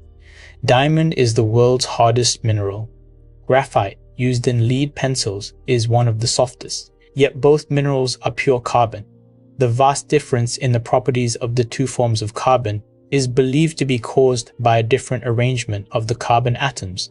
But whether the difference is produced by a different arrangement of the carbon atoms or not, all agree that diamond and graphite are one substance, pure carbon. The purpose of life is the creative realization of desire. Man, lacking desire, could not exist efficiently in a world of continuous problems requiring continuing solutions. A desire is an awareness of something we lack or need to make life more enjoyable. Desires always have some personal gain in view. The greater the anticipated gain, the more intense the desire. There is no really unselfish desire. Even when our desire is for another, we are still seeking to gratify desire. To attain our desire, we should imagine scenes implying their fulfillment and enact the scene in our imagination, if only momentarily, with a joy sufficiently felt within its limits to make it natural. It is like a child dressing up and playing queen. We must imagine we are what we would like to be. We must play it in imagination first, not as a spectator, as an actor. This lady imaginatively played queen by being where she wanted to be in her imagination. She was the true actor in this theater. My desire was to attend a matinee performance of a famous pantomimist currently playing in one of the largest theaters of our city. Because of the intimate nature of this art, I wanted to sit in the orchestra, but I didn't have even the price of a balcony ticket. The night I determined to have this pleasure for myself. In my imagination, I fell asleep watching the wondrous performer. In my imaginal act, I sat in an orchestra center seat, heard the applause as the curtain rose and the artist came on stage, and I actually felt the intense excitement of this experience. The next day, the day of the matinee performance, my financial condition had not changed. I had exactly $1.37 in my purse. I knew I must use the dollar to buy gas for my car, which would leave me with 37 cents. But I also knew I had faithfully slept in the feeling of being at that performance, so I dressed myself for the theater. While changing articles from one purse to another, I found a dollar bill and 45 cents in change, hidden in the pocket of my seldom used opera purse. I grinned to myself, realizing that gasoline money had been given to me, so would the balance of my theater ticket be given to me. Gaily, I finished dressing and left for the theater. Standing before the ticket window, my confidence dwindled as I gazed at the prices and saw $3.75 for orchestra seats. With a feeling of dismay, I turned away quickly and walked across the street to a cafe for a cup of tea. I had spent 16 cents on my tea before I remembered seeing the price of balcony seats on the ticket window list. Hurriedly, I counted my change and found I had $1.66 left. Running back to the theater, I bought the cheapest seat available, which cost $1.55. With 1 dime left in my purse, I went through the entrance and the usher tore my ticket in half, saying, "Upstairs left, please." The performance was about to begin, but ignoring the usher's instructions, I walked into the main floor ladies' restroom. Still determined to sit in the orchestra section, I sat down, closed my eyes, and kept my inward sights riveted on the stage from the direction of the orchestra. At that moment, a group of women walked into the restroom, all talking at once, but I heard only one conversation as a woman speaking to her companion said, "But I waited and waited until the last moment. Then she called and said she couldn't make it. I would have given her ticket away, but it's too late now." Not realizing it, I handed the usher both tickets and he tore them in half before I could stop him. I almost laughed aloud. Getting up, I walked over to this lady and asked if I might use the extra ticket she had instead of the balcony seat I had bought. She was charming and kindly invited me to join her party. The ticket she handed me was for the orchestra section center seat, 6 rows from the stage. I sat in that seat only moments before the curtain rose on a performance I had witnessed the night before from that seat, in my imagination.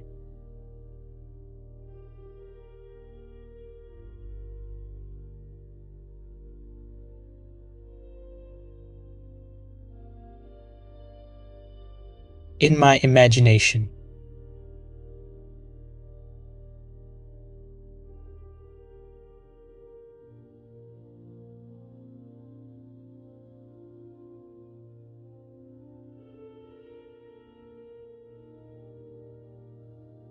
To think from the end, to enact the end, is to create reality. The inner actions must correspond to the actions we would physically perform after these things should be. Edward Thomas, The New House. To live wisely, we must be aware of our imaginal activity and see to it that it is faithfully shaping the end we desire. The world is clay. Our imagination is the potter.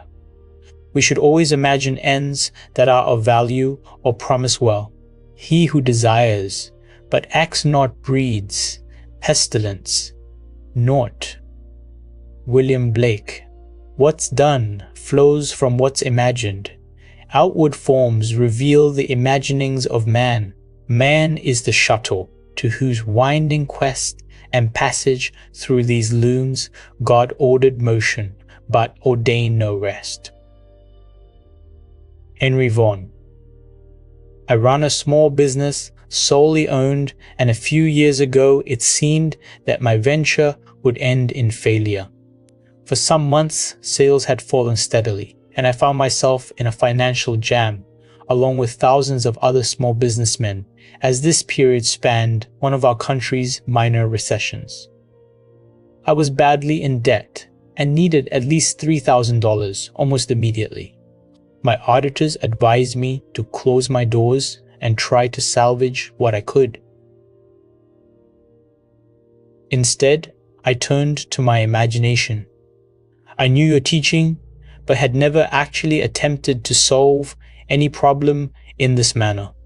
I was frankly skeptical of the entire idea that imagination can create reality, but I was also desperate, and desperation forced me to test your teaching. I imagined my office receiving $4,000 unexpectedly in remittances due.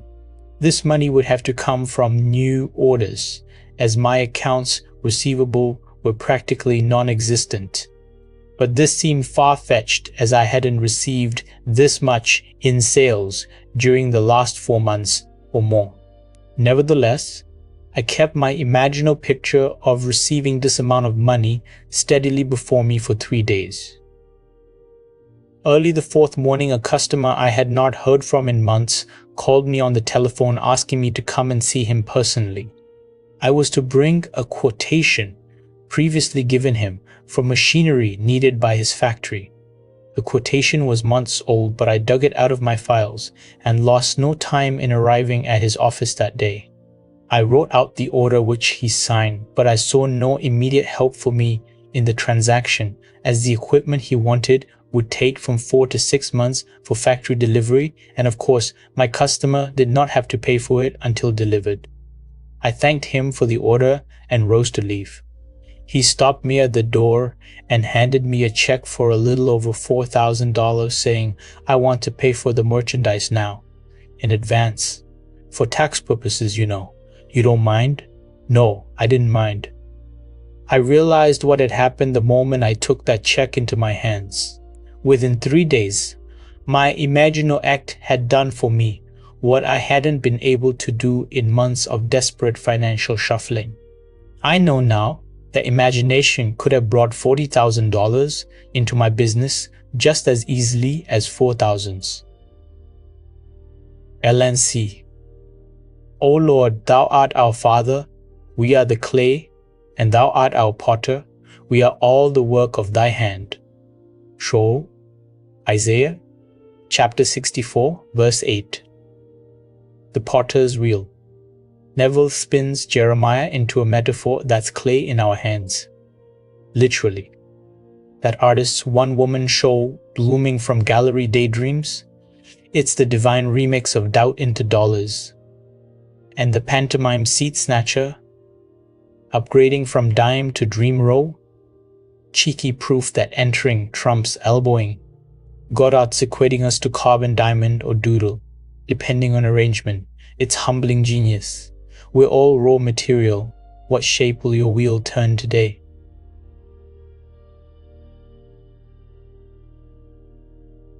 Chapter 12. Attitudes. Mental things are alone. Rely what is called corporeal. Nobody knows of its dwelling place. It is in fallacy, and its existence an imposture. Where is the existence out of mind or thought? Where is it but in the mind of a fool? Blake. Memory, though faulty, is adequate to the call for sameness. If we remember another as we have known him, we recreate him in that image, and the past will be recognized in the present. Imagining creates reality. If there is room for improvement, we should reconstruct him with new content, visualize him as we would like him to be, rather than have him bear the burden of our memory of him. Everything possible to be believed is an image of truth.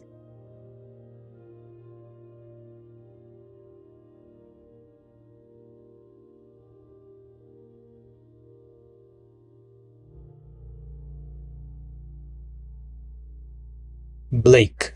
The following story is by one who believes that imagining creates reality, and acting on this belief changed his attitude toward a stranger and bore witness to this change in reality. More than 20 years ago, when I was a green farm boy newly arrived in Boston to attend school, a panhandler asked me for money for a meal. Although the money I had was pitifully insufficient for my own needs, I gave him what was in my pocket. A few hours later, the same man, by this time staggering drunk, stopped me again and asked for money. I was so outraged to think the money I could so ill afford had been put to such use. I made myself a solemn pledge that I would never again listen to the plea of a street beggar. Through the years, I kept my pledge, but every time I refused anyone, my conscience needled me. I felt guilty even to the point of developing a sharp pain in my stomach, but I couldn't bring myself to unbend. The early part of this year, a man stopped me as I was walking my dog and asked for money so he could eat. True to the old pledge, I refused him. His manner was gracious as he accepted my refusal. He even admired my dog and spoke of a family in New York State he knew that raised Cocker Spaniels. This time, my conscience was really pricking me. As he went on his way, I determined to remake that scene as I wished it had been. So, I stopped right there on the street, closed my eyes for only a few moments, and enacted the scene differently. In my imagination, I had the same man approach me, only this time he opened the conversation by admiring my dog. After we had talked a moment, I had him say, "I don't like to ask you this, but I really need something to eat. I have a job that begins tomorrow morning, but I've been out of work, and tonight I'm hungry." I then reached into my imaginary pocket, pulled out an imaginary $5 bill, and gladly gave it to him. This imaginal act immediately dissolved the guilty feeling and the pain. I know from your teaching that an imaginal act is fact, so I knew I could grant anyone what he asked, and by faith in the imaginal act, consent to the reality of his having it. 4 months later, as I was again walking my dog, the same man approached me and opened the conversation by admiring my dog. "Here's a beautiful dog," he said. "Young man, I don't suppose you remember me, but a while back I asked you for some money and you very kindly said no. I say kindly because if you had given it to me, I would still be asking for money. Instead, I got a job that very next morning, and now I'm on my feet and have some self-respect again. I knew his job was a fact when I imagined it that night, some 4 months before. But I won't deny there was immense satisfaction in having him appear in the flesh to confirm it. FB. I have no silver and gold, but I give you what I have." Acts chapter 3, verse 6. "None is to be discarded, all must be saved, and our imagination reshaping memory is the process whereby this salvation is brought to pass. To condemn the man for having lost his way is to punish the already punished. O whom should I pity if I pity not the sinner who is gone astray?" William Blake, Jerusalem.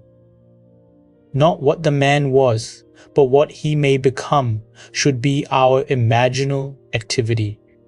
Don't you remember sweet Alice, Ben Boat, sweet Alice whose hair was so brown, who wept with delight when you gave her a smile and trembled with fear at your frown? George du Maurier. If we imagine no worse of him than he of himself, he would pass as excellent. Is not the man at his best, but the imaginist exercising the spirit of forgiveness that performs the miracle. Imagining with new content transform both the man who asked and the man who gave. Imagining has not yet had its due in the systems either of moralists or educators. When it does, there will be the opening of the prison to those who are bound. Isaiah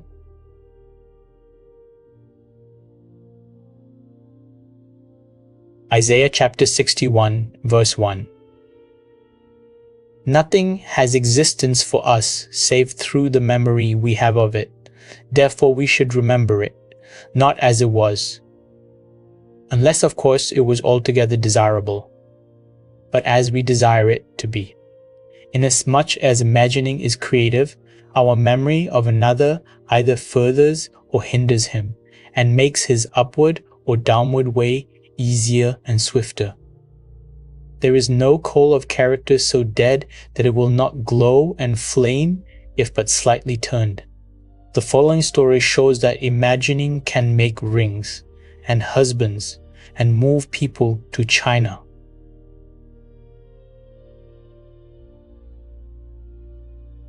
My husband, child of a broken home and raised by beloved grandparents, was never close to his mother, nor she to him. A woman of 63 and a divorcee for 32 of those years, she was lonely and embittered, and my relationship with her was strained as I attempted to stay in the middle. By her own admission, her great desire was to remarry for companionship, but she believed this to be impossible at her age. My husband would often state to me that he hoped she would remarry, and, as he fervently put it, perhaps live way out of town. I had the same wish and, as I put it, perhaps move to China. Being wary of my personal motive for this wish, I knew I must change my feeling toward her in my imaginal drama and at the same time give her what she wanted. I began by seeing her in my imagination as a completely changed personality. A happy, joyous woman, secure and contented in a new relationship. Every time I thought of her, I would see her mentally as a new woman. About 3 weeks later, she came to our house for a visit, bringing a friend she had met many months previously. The man had recently become a widower. He was her age, secure financially, and had grown children and grandchildren. We liked him, and I was excited because it was obvious they liked each other. But my husband still thought it was impossible. I didn't. From that day on, every time her image rose in my mind, I saw her extending her left hand toward me, and I admired the ring on her finger. 1 month later, she and her friend came to visit us, and as I walked forward to greet them, she proudly extended her left hand. The ring was on her finger. 2 weeks later, she was married. And we haven't seen her since. She lives in a brand new home, way out of town, and as her new husband dislikes the long drive to our house, she might as well have moved to China, JB. There is a wide difference between the will to resist an activity and the decision to change it. He who changes an activity acts, whereas he who resists an activity reacts. One creates, the other perpetuates. Nothing is real beyond the imaginative patterns we make of it. Memory, no less than desire, resembles a daydream. Why make it a daymare? Man can forgive only if he treats memory as a daydream and shapes it to his heart's desire. R.K. learned that we may rob others of their abilities by our attitudes toward them. He changed his attitude and thereby changed the fact. I am not a moneylender, nor am I in the investment business as such, but a friend and business acquaintance came to me for a substantial loan in order to expand his plant. Because of personal friendship, I granted the loan with reasonable interest rates and gave my friend the right of renewal at the end of 1 year. When the first year term expired, he was behind in his interest payments and requested a 30-day extension on the note. I granted this request, but at the end of 30 days, he was still unable to meet the note and asked for an additional extension. As I previously stated, I am not in the business of lending money. Within 20 days, I needed full payment of the loan to meet debts of my own. But I consented again to extend the note, although my own credit was now in serious jeopardy. The natural thing to do was to apply legal pressure to collect, and a few years ago I would have done just that. Instead, I remembered your warning not to rob others of their abilities, and I realized that I had been robbing my friend of his ability to pay what he owed. For 3 nights, I constructed a scene in my imagination in which I heard my friend tell me that unexpected orders had flooded his desk so rapidly he was now able to pay the loan in full. The 4th day, I received a telephone call from him. He told me that by what he called a miracle, he had received so many orders, and big ones too, he was now able to pay back my loan, including all interest due, and in fact had just mailed a check to me for the entire amount. RK. There is nothing more fundamental to the secret of imagining than the distinction between imagining and the state imagined. Mental things are alone, real. Everything possible to be believed is an image of truth. William Blake, Attitudes as Clay Molders. Neville's channeling Blake like a sage whisperer, turning grudges into gold. That farm boy's beggar rewrite, blooming a job 4 months later. It's forgiveness with plot armor. And the mother-in-law ring, shipping her to China via Sparkle. Hilarious karmic justice. Goddard's warning on robbing abilities hits like a mirror. Our stairs can starve or spark. What attitude's your wheel spinning today?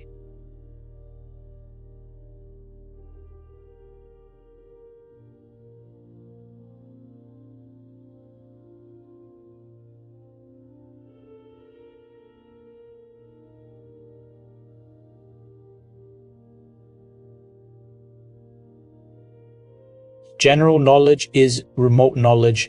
It is in particulars that wisdom consists, and happiness too.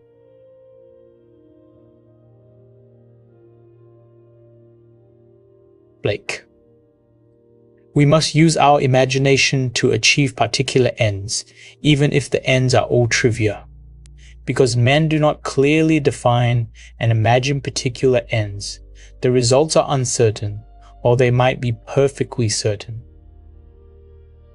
To imagine particular ends is to discriminate clearly. How do we distinguish the oak from the beech, the horse from the ox, but by the bounding outline? William Blake, Human Form Divine. Definition asserts the reality of the particular thing against the formless generalizations which flood the mind.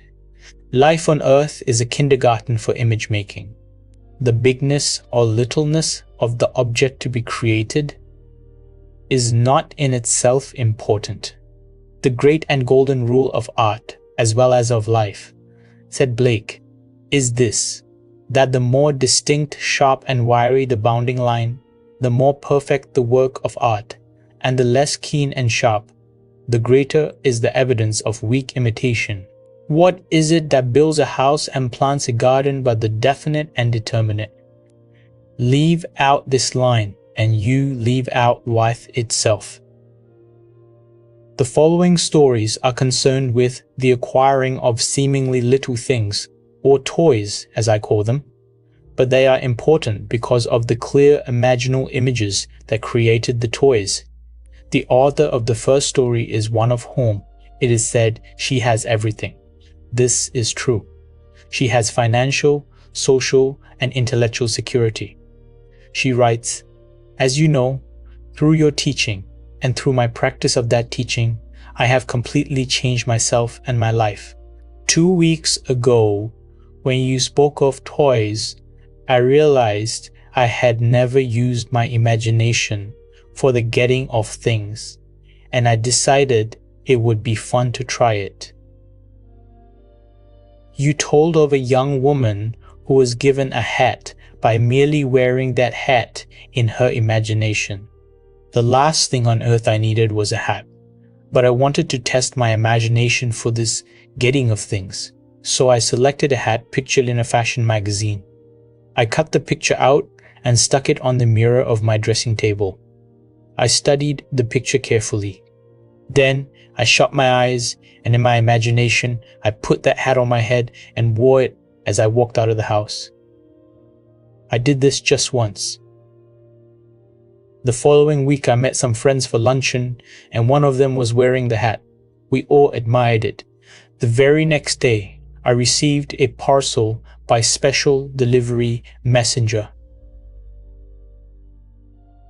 The hat was in the parcel.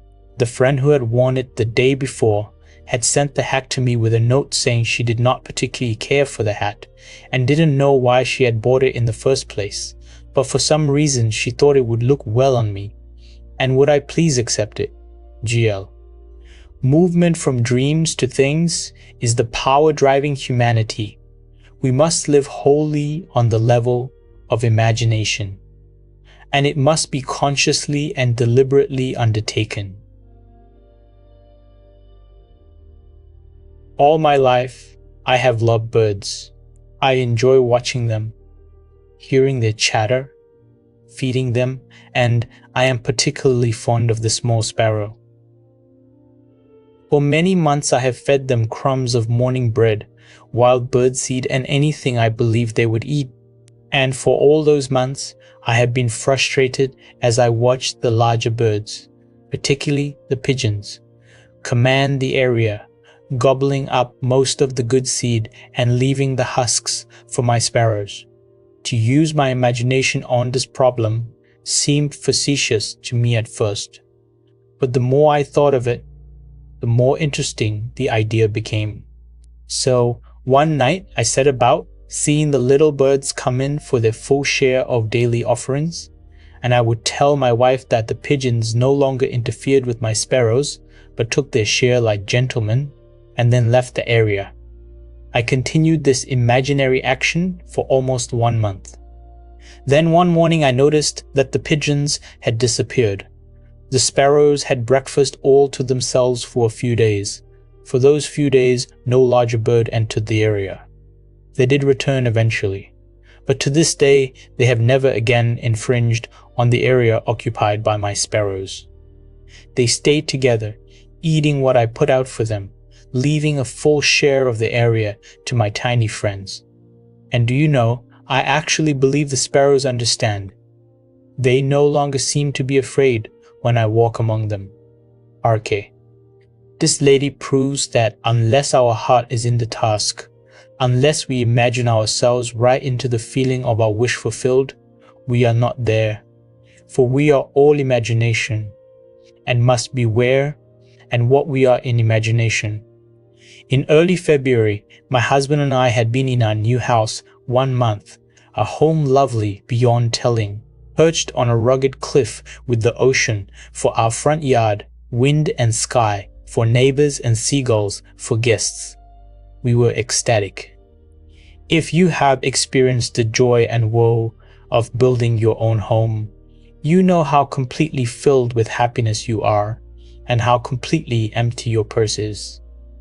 100 lovely things clamored to be bought for that house, but the one thing we wanted most of all was the most useless, a picture.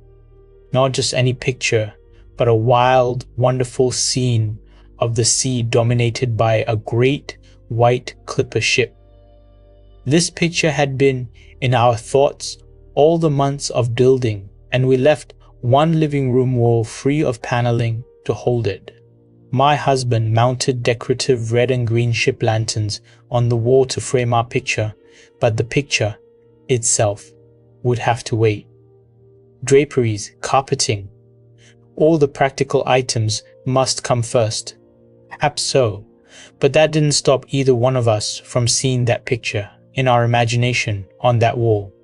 One day, while shopping, I strolled into a small art gallery, and as I walked through the door, I stopped so suddenly, a gentleman walking behind me crashed into an easel. I apologized and pointed to a painting hanging at head height across the room. That's what did it. I've never seen anything so wonderful. He introduced himself as the owner of the gallery and said, "Yes, an original by the greatest English painter of clipper ships the world has known." He went on to tell me about the artist, but I wasn't listening. I could not take my eyes from that wonderful ship, and suddenly I experienced a very strange thing. It was only a moment in time, but the art gallery faded and I saw that picture on my wall. I'm afraid the owner thought me a little giddy, and I was. But I finally managed to return my attention to his voice when he mentioned an astronomical price. I smiled and said, "Perhaps someday." He continued to tell me about the painter and also about an American artist who was the only living lithographer capable of copying the great English master. He said, "If you're very lucky, you may pick up one of his prints." I've seen his work. It's perfect down to the last detail. Many people prefer prints to paintings. Prints or paintings, I knew nothing about the values of either, and anyway, all I wanted was that scene. When my husband returned home that evening, I talked of nothing but that painting, and pleaded with him to visit the gallery and see it. Maybe we could find a print of it somewhere. The man said, "Yes," he interrupted, "but you know we can't afford any picture now." Our conversation ended there. But that night after dinner, I stood in our living room and saw that picture on our wall.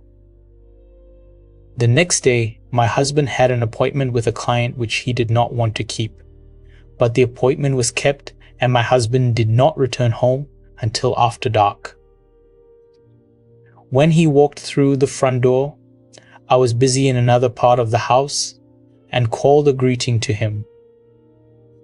A few minutes later, I heard hammering and walked into the living room to see what he was doing. On our wall hung my picture. In my first moment of intense joy, I remembered the man in the art gallery saying, "If you're very lucky, you may pick up one of his prints." Lucky? Well, here's my husband's part of the story. Making the call already mentioned, he entered one of the poorest, meanest little houses he had ever been in. The client introduced himself and led my husband into a tiny dark dining area where the two of them sat down at a bare table. As my husband put his briefcase on the tabletop, he looked up and saw the picture on a wall. He confessed to me he had conducted a very sloppy interview because he couldn't take his eyes from that picture.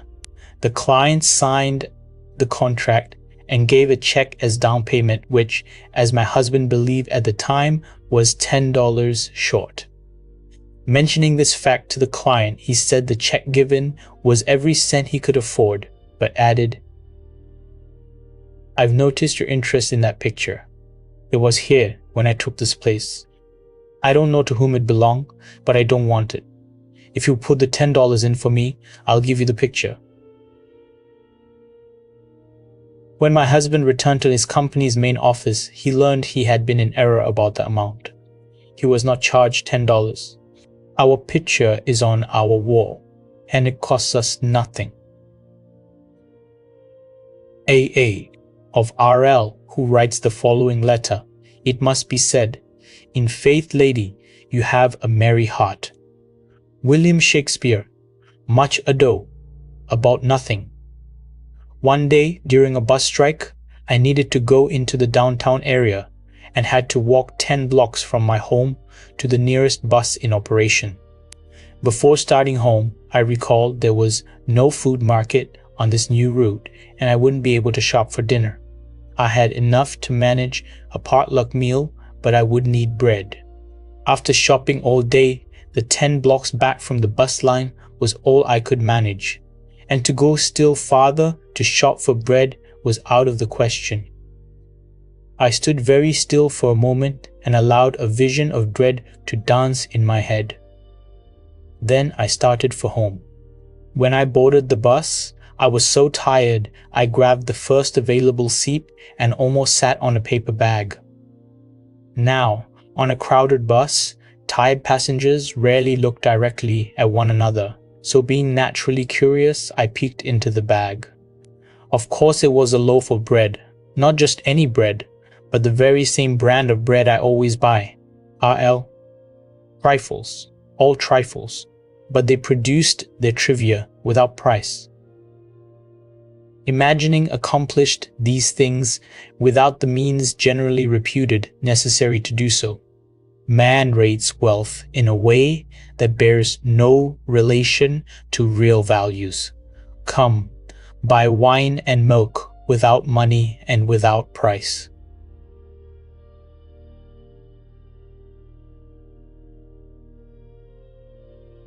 Isaiah chapter 55 verse 1. All trivia. Neville's toying with Blake to celebrate the small wins and is refreshing, like finding a forgotten 20 in your coat. That hat dropping from a friend's regret, serendipity scripted. The sparrow's truce with pigeons, feathered diplomacy via fancy. And the clipper ship print, gifted from a hovel, ocean's bounty on a shoestring. Goddard's wink, big or small. It's the sharp outline that bursts the bliss. What's your next toy to summon? Chapter 14. The creative moment. The natural man does not receive the gifts of the Spirit of God, for they are folly to him, and he is not able to understand them because they are spiritually discerned. 1 Corinthians chapter 2 verse 14. There is a moment in each day that Satan cannot find, nor can his watch fiends find it, but the industrious find this moment, and it multiply, and when it once is found, it renovates every moment of the day if rightly placed.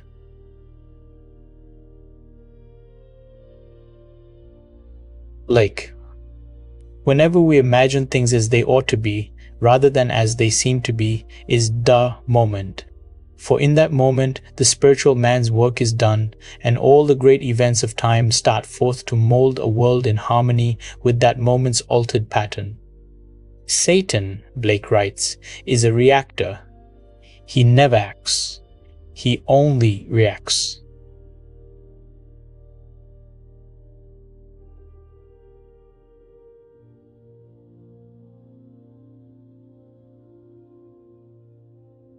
And if our axis, he only reacts.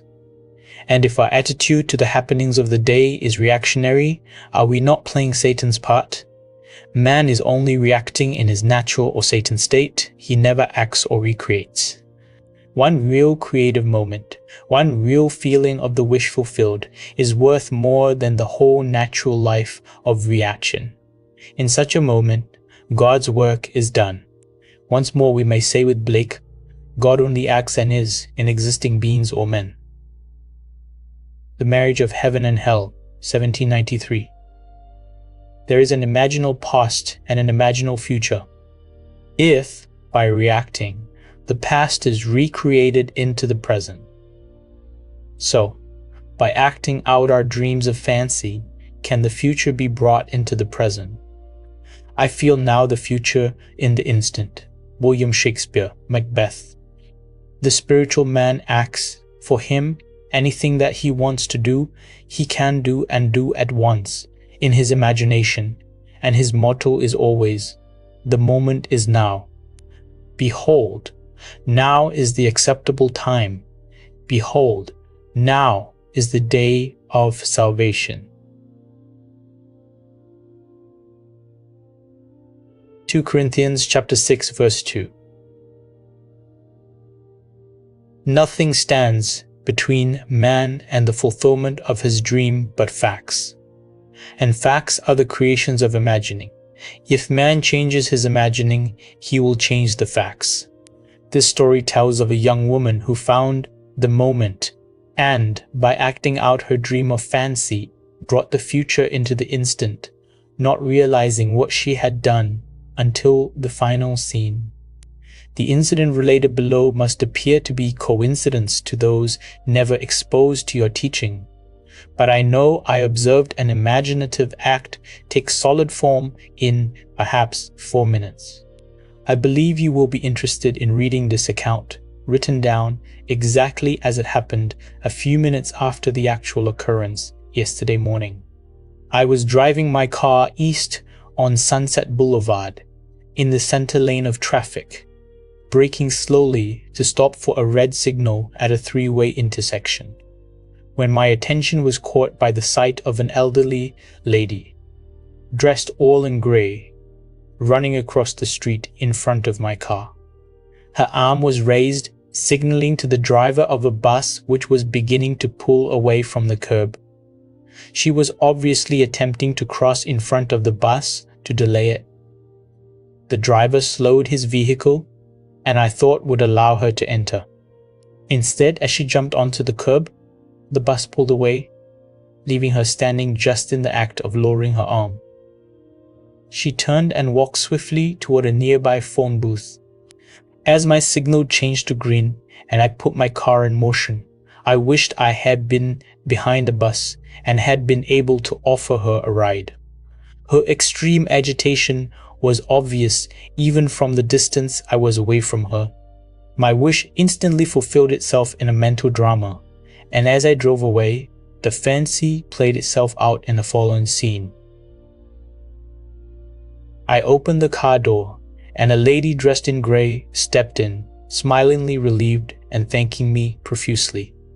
She was out of breath from running and said, "I only have a few blocks to go. I'm meeting friends, and I was so afraid they would leave without me when I missed my bus." I left my imaginary lady out a few blocks farther on, and she was delighted to observe her friends still waiting for her. She thanked me again and walked away. The entire mental scene was spanned in the time it takes to drive 1 block at a normal rate of speed. The fancy satisfied my feelings regarding the real incident, and I immediately forgot it. 4 blocks farther, I was still in the center lane and again had to stop for a red signal. My attention at this time was turned inward on something I have now forgotten, when suddenly someone tapped on the closed window of my car, and I looked up to see a lovely appearing elderly lady with grey hair, dressed all in grey. Smiling, she asked if she might ride a few blocks with me as she had missed her bus. She was out of breath, as though from running, and I was so stunned by her sudden appearance in the middle of a busy street at my window that for a moment I could only react physically, and without answering, leaned over and opened my car door. She got in and said, "It's so annoying to rush so and then miss a bus."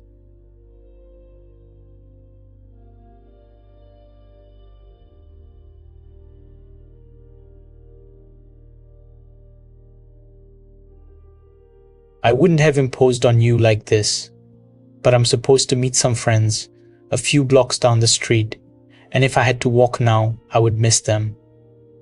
6 blocks farther on, she exclaimed, "Oh good, they're still waiting for me." I let her out, and she thanked me again and walked away. I'm afraid I drove to my own destination by automatic reflex, for I had fully recognized that I had just observed a waking dream take form in physical action. I recognized what was happening while it was happening. As soon as I could, I wrote down each part of the incident and found a startling consistency between the waking dream and the subsequent realities. Both women were elderly, gracious in manner, dressed all in grey, and out of breath from hurrying to catch a bus and missing it. Both wished to meet friends who for some reason could not wait for them much longer, and both left my car within the space of a few blocks after successfully completing their contact with their friends.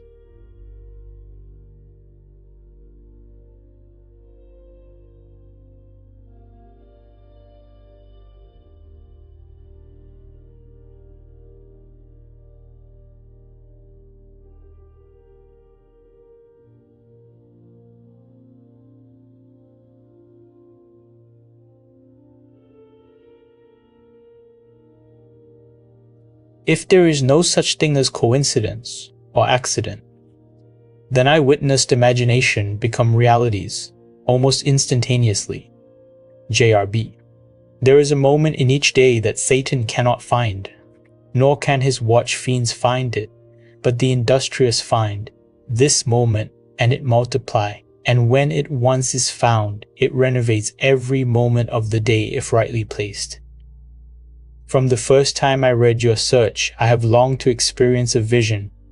Since you have told us of the promise, this desire has been intensified. I want to tell you of my vision, which was a glorious answer to my prayer. But I am sure I would not have had this experience were it not for something that occurred 2 weeks ago.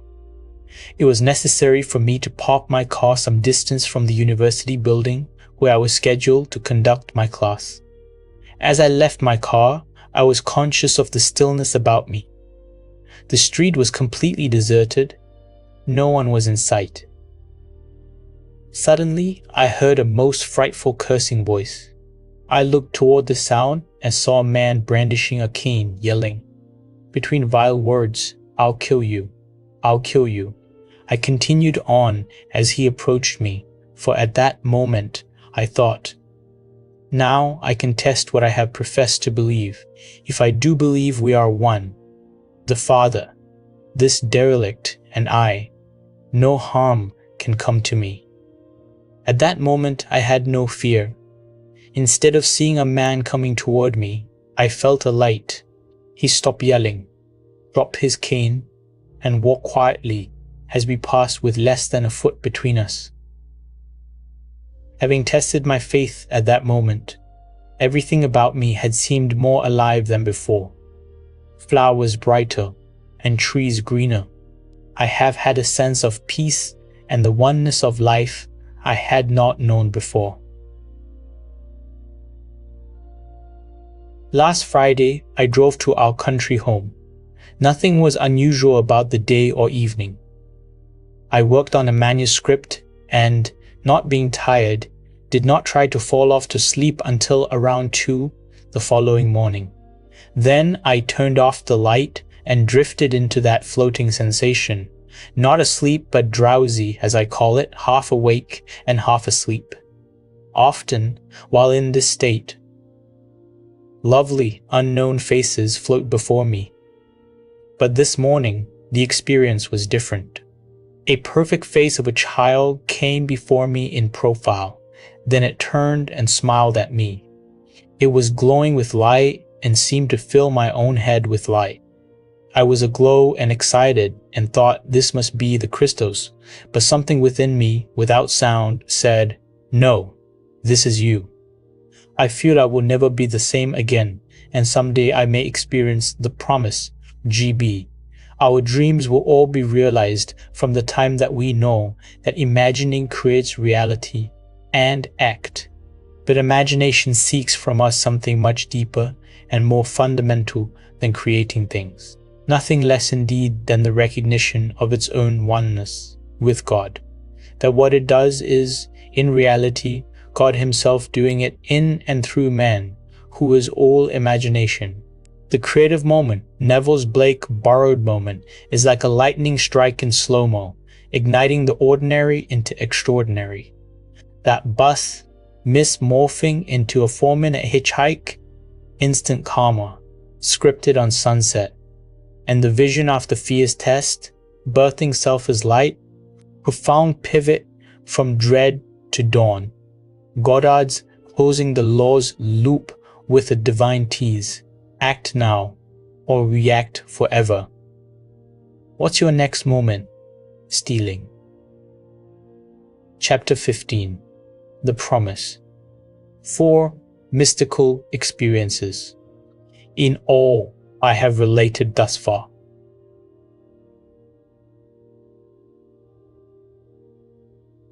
With the exception of GB's vision of the child, imagination was consciously exercised. Men and women created stage plays in their imagination, plays implying the fulfillment of their desires. Then, by imagining themselves participating in these dramas, they created that which their imaginal acts implied. This is the wise use of God's law. But no man is justified before God by the law. Galatians chapter 3, verse 11. Many people are interested in imaginism as a way of life, but are not at all interested in its framework of faith, a faith leading to the fulfillment of God's promise.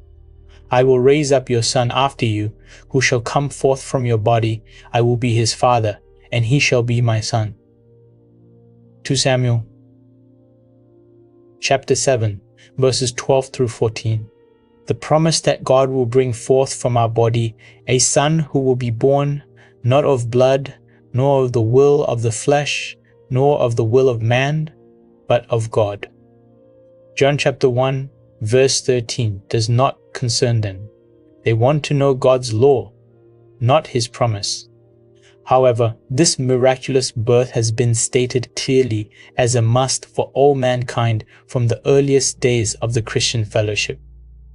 You must be born from above. John chapter 3, verse 7. My purpose here is to state it again, and to state it in such language and with such reference to my own personal mystical experiences, that the reader will see that this birth from above is far more than a part of a dispensable superstructure, that it is the sole purpose for God's creation.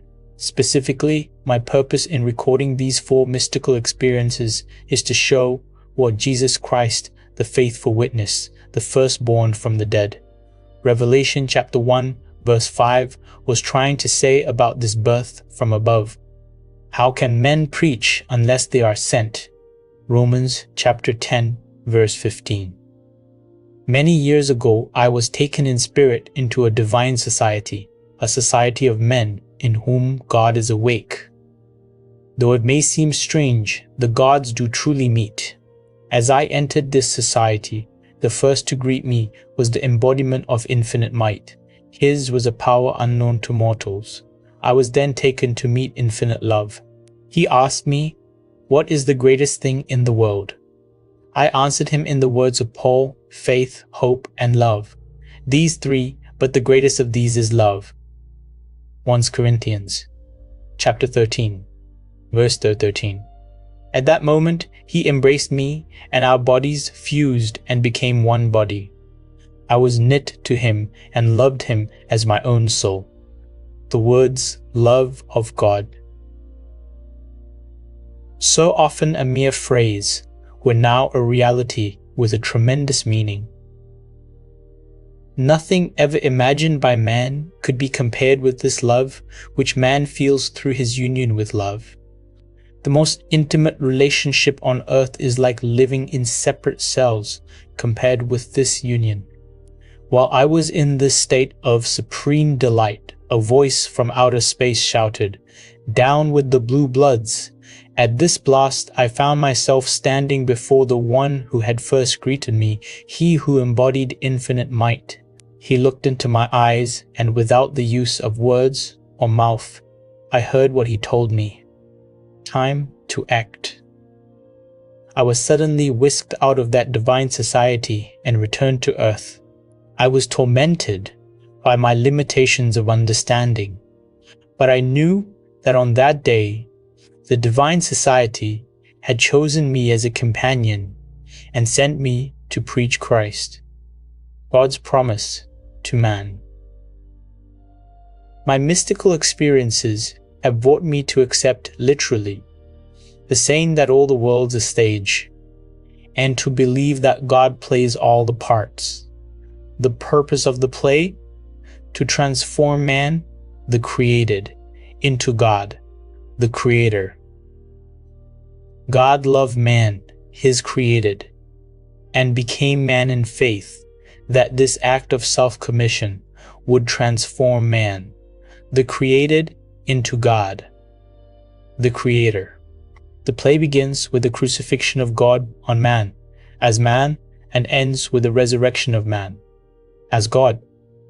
God becomes as we are, that we may be as he is. God becomes man, that man may become, first, a living being, and secondly, a life-giving spirit.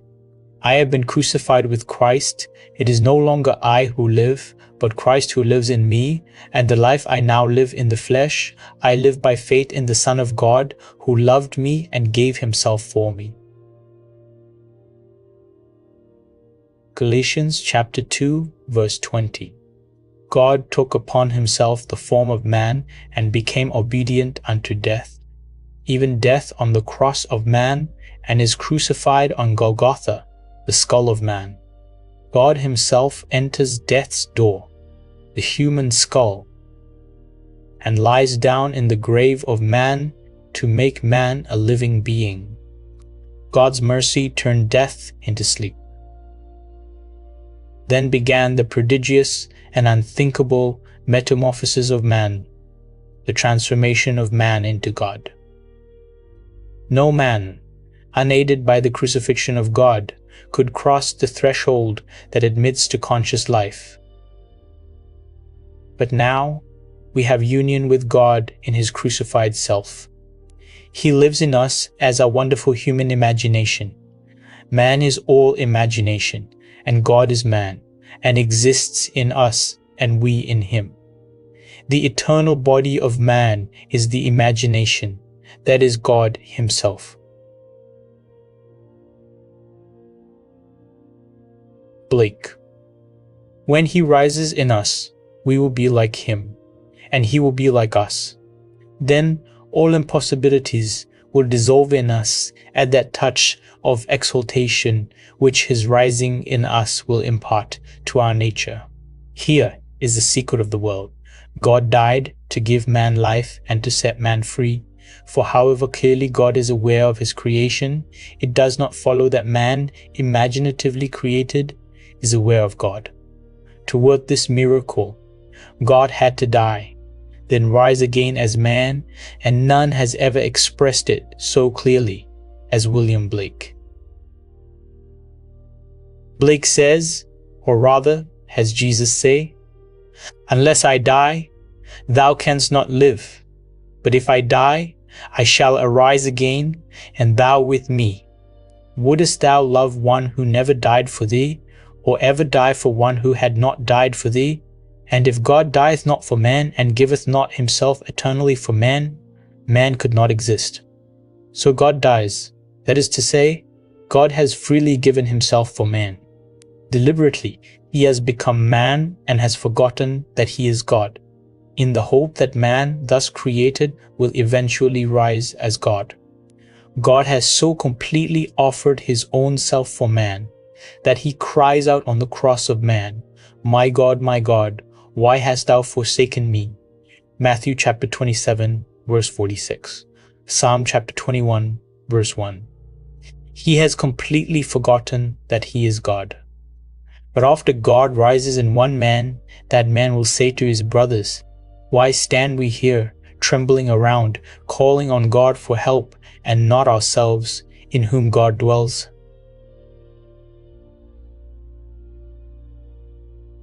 Blake. This first man that has been raised from the dead is known as Jesus Christ, the first fruits of those who have fallen asleep, the firstborn of the dead. For man God died now, by a man has come also the resurrection of the dead. Jesus Christ resurrects his dead father by becoming his father. In Adam, the universal man, God sleeps. In Jesus Christ, the individualized God, God wakes. In waking, man, the created, has become God, the creator, and can truly say, "Before the world was, I am." Adon Olam, Jewish dogmatics. Just as God in his love for man so completely identified himself with man that he forgot that he was God, so man in his love for God must so completely identify himself with God that he lives the life of God, that is, imaginatively. God's play which transforms man into God is revealed to us in the Bible. It is completely consistent in imagery and symbolism.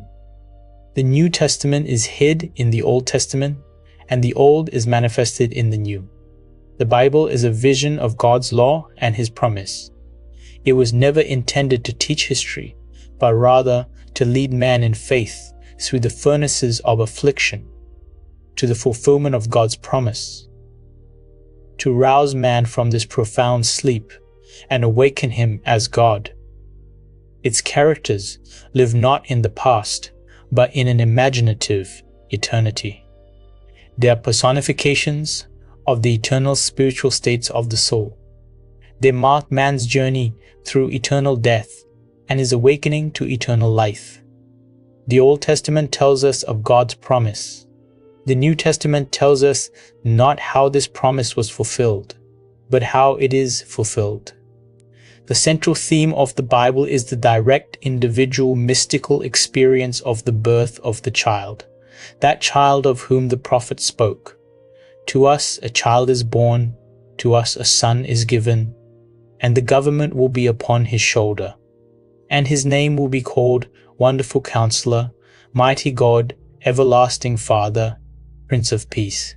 Of the increase of his government and of peace there will be no end. Isaiah. Chapter 9 verses 6 and 7. When the child is revealed to us, we see it, we experience it, and the response to this revelation can be stated in the words of Job. I have heard of thee by the hearing of the ear, but now my eye sees thee. Job chapter 42 verse 5. The story of the incarnation is not fable, allegory, or some carefully contrived fiction to enslave the minds of men, but mystical fact. It is a personal, mystical experience of the birth of oneself out of one's own skull, symbolized in the birth of a child, wrapped in swaddling clothes and lying on the floor. There is a distinction between hearing of this birth of a child from one's own skull, a birth which no scientist or historian could ever possibly explain, and actually experiencing the birth, holding in your own hands and seeing with your own eyes this miraculous child, a child born from above out of your own skull, a birth contrary to all the laws of nature. The question as it is posed in the Old Testament, ask now and see, can a male bear a child? Why then do I see every man with his hands delivering himself like a woman in labor? Why has every face turned pale? Jeremiah chapter 30 verse 6. The Hebrew word chalatz, mistranslated loins, means to draw out, to deliver, to withdraw self. The drawing of oneself out of one's own skull was exactly what the prophet foresaw as the necessary birth from above, a birth giving man entrance into the kingdom of God and reflective perception on the highest levels of being. Throughout the ages, deep calls to deep. Psalm chapter 42 verse 7, rouse thyself. Why sleepest thou, O Lord? Awake. Psalm chapter 44 verse 23, the event, as it is recorded in the Gospels, actually takes place in man. But of that day or that hour, when the time will come for the individual to be delivered, no one knows but the Father. Do not marvel that I said to you, you must be born from above. The wind blows where it wills, and you hear the sound of it, but you do not know whence it comes or whither it goes. So it is with everyone who is born of the Spirit. John chapter 3 verses 7 and 8. This revelation in the Gospel of John is true. Here is my experience of this birth from above. Like Paul, I did not receive it from man, nor was I taught it. It came through the actual mystical experience of being born from above. None can speak truly of this mystical birth from above, but one who has experienced it. I had no idea that this birth from above was literally true. Who, before the experience, could believe that the child, the wonderful counselor, the mighty God, the everlasting Father, the Prince of Peace, was inwoven in his own skull? Who, before the experience, would understand that his Maker is his husband and the Lord of hosts is his name? Isaiah chapter 54 verse 5. Who would believe that the Creator went in unto his own creation, man, and knew it to be himself, and that this entrance into the skull of man, this union of God and man, resulted in the birth of a son, out of the skull of man, which birth gave to that man eternal life, and union with his Creator forever. If I now tell what I experienced that night, I do so not to impose my ideas on others, but that I may give hope to those who, like Nicodemus, wonder, how can a man be born when he is old? John chapter 3 verse 4. How can he enter a second time into his mother's womb and be born? How can this be? This is how it happened to me. Therefore I will now write the vision and make it plain upon tablets, so he may run who reads it. For still the vision awaits its time, it hastens to the end, it will not lie. If it seems slow, wait for it.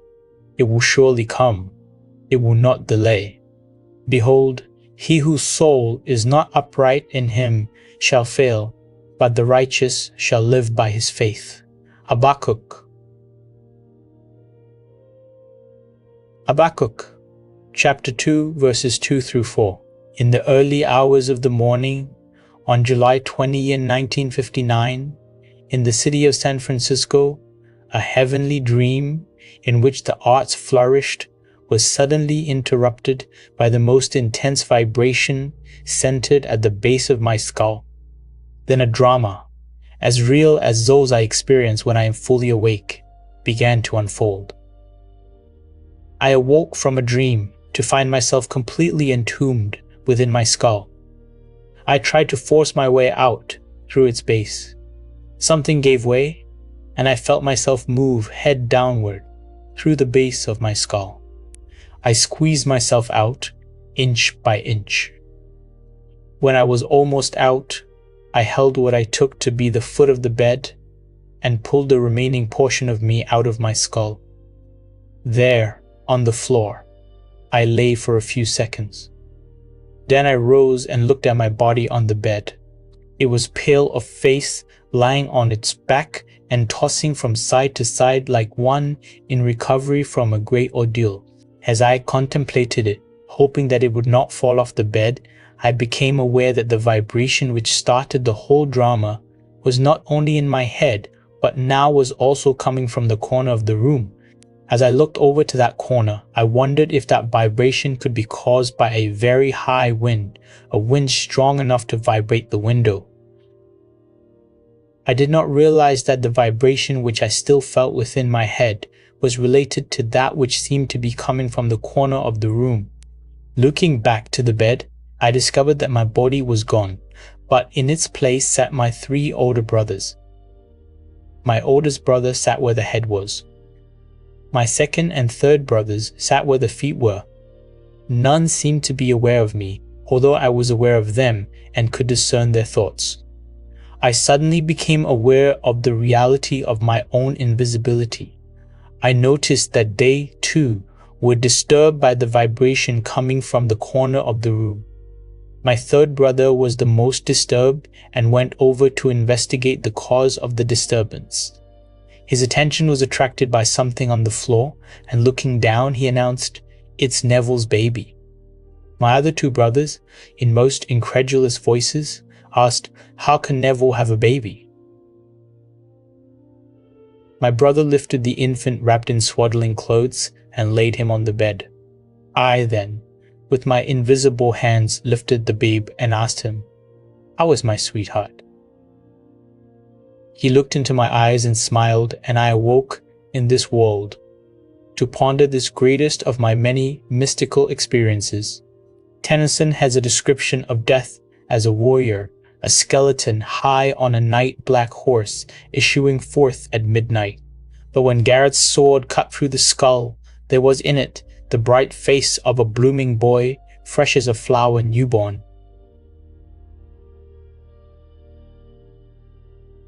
Idylls of the King. 2 other visions I will tell, because they bear out the truth of my assertion that the Bible is mystical fact, that everything written about the promised child in the law of Moses and the prophets and the Psalms must be mystically experienced in the imagination of the individual. The child's birth is a sign and a portent, signaling the resurrection of David, the Lord's anointed, of whom he said, "You are my son. Today I have begotten you." Psalms chapter 2, verse 7.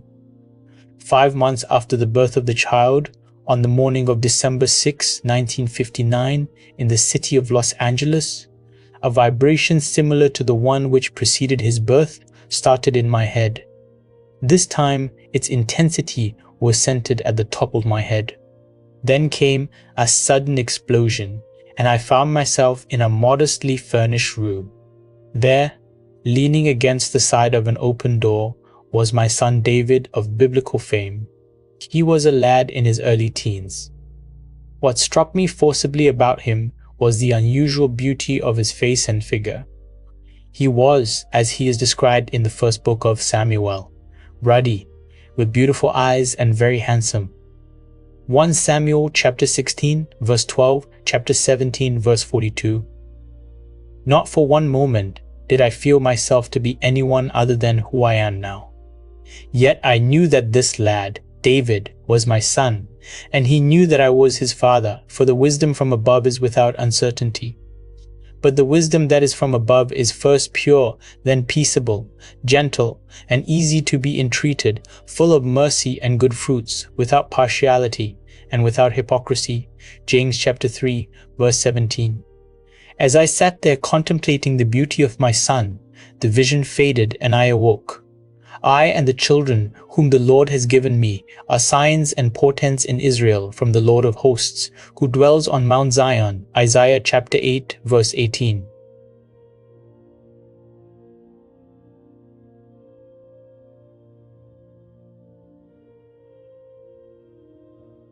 Verse 18. God gave me David as my very own son. I will raise up your son after you, who shall come forth from your body. I will be his father, and he shall be my son. To Samuel chapter 7, verses 12 through 14. God is known in no other way than through the Son.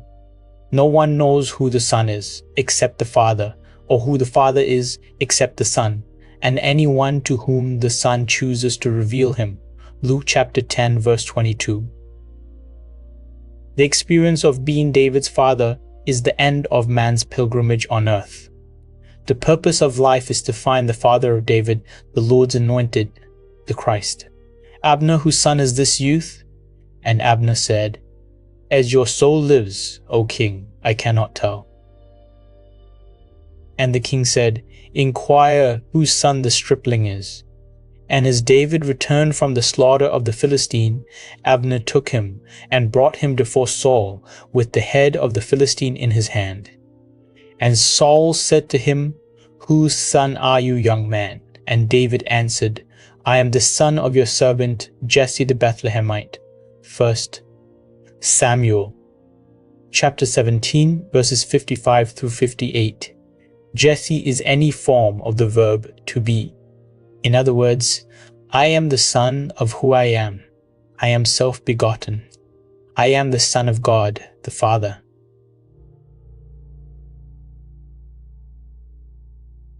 I and my Father are one. John chapter 10, verse 30. I am the image of the invisible God. He who has seen me has seen the Father. John chapter 14, verse 9.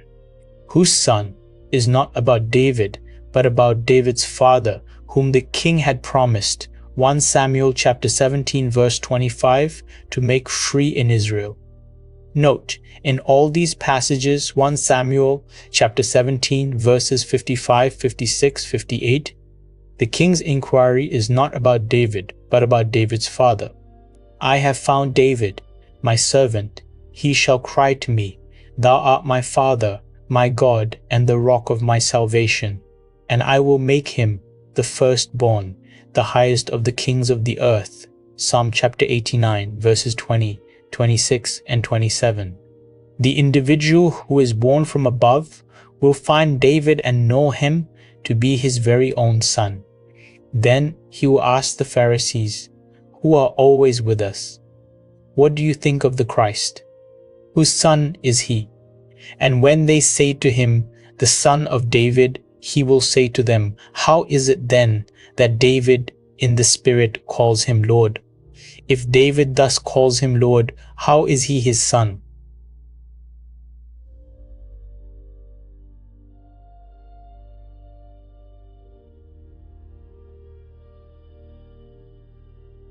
Through us. Chapter 22, verses 41 through 45. Man's misconception of the role of the sun, which is only a sign and a portent, has made the sun an idol. Little children, keep yourselves from idols. 1 John chapter 5, verse 21. God awakes, and that man in whom he awakes becomes his own father's father. He who was David's son, Jesus Christ, the son of David, Matthew chapter 1, verse 1, has become David's father. No longer will I cry to our father David, thy child, Acts chapter 4, verse 25. I have found David, Psalm chapter 89, verse 20, Acts chapter 13, verse 22. He has cried to me, thou art my father. Psalm chapter 89, verse 26. Now I know myself to be one of the Elohim, the God who became man, that man may become God. Great indeed, we confess, is the mystery of our religion. 1 Timothy chapter 3, verse 16. If the Bible were history, it would not be a mystery. Wait for the promise of the Father, Acts chapter 1, verse 4, that is, for David, God's son, who will reveal you as the Father. This promise, says Jesus, you heard from me, Luke chapter 24, verse 44, and to its fulfillment at that moment in time when it pleases God to give you his Son, as your offspring, which is Christ, Galatians chapter 3, verse 16. A figure of speech is used for the purpose of calling attention to, emphasizing and intensifying the reality of the literal sense. The truth is literal. The words used are figurative. The curtain of the temple was torn in two from top to bottom, and the earth shook and the rocks were split. Matthew chapter 27, verse 51.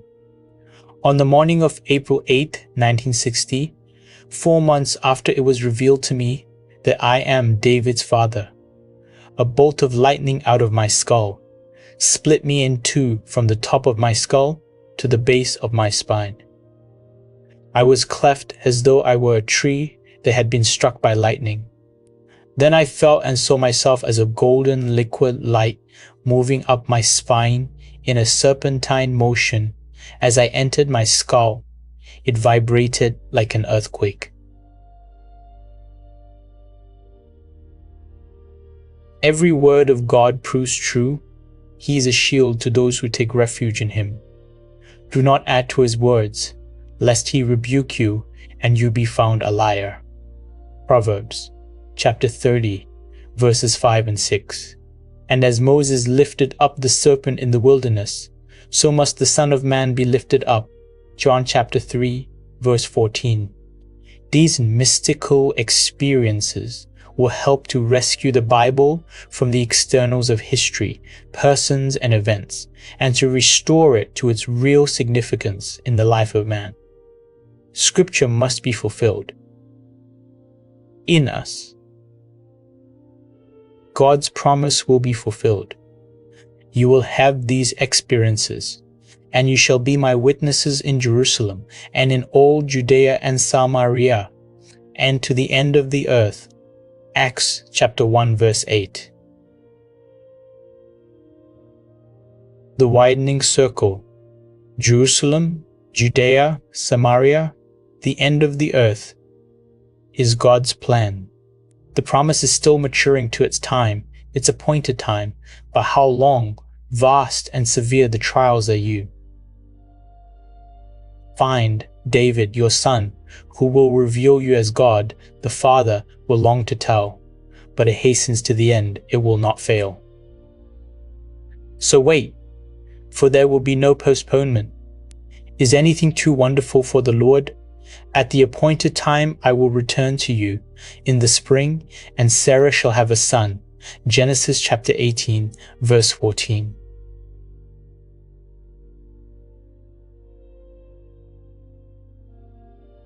The End.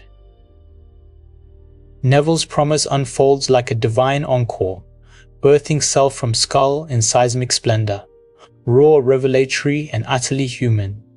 A timeless call to awaken as creator, weaving law into legacy. Imagine on, friends, the wheel turns eternal,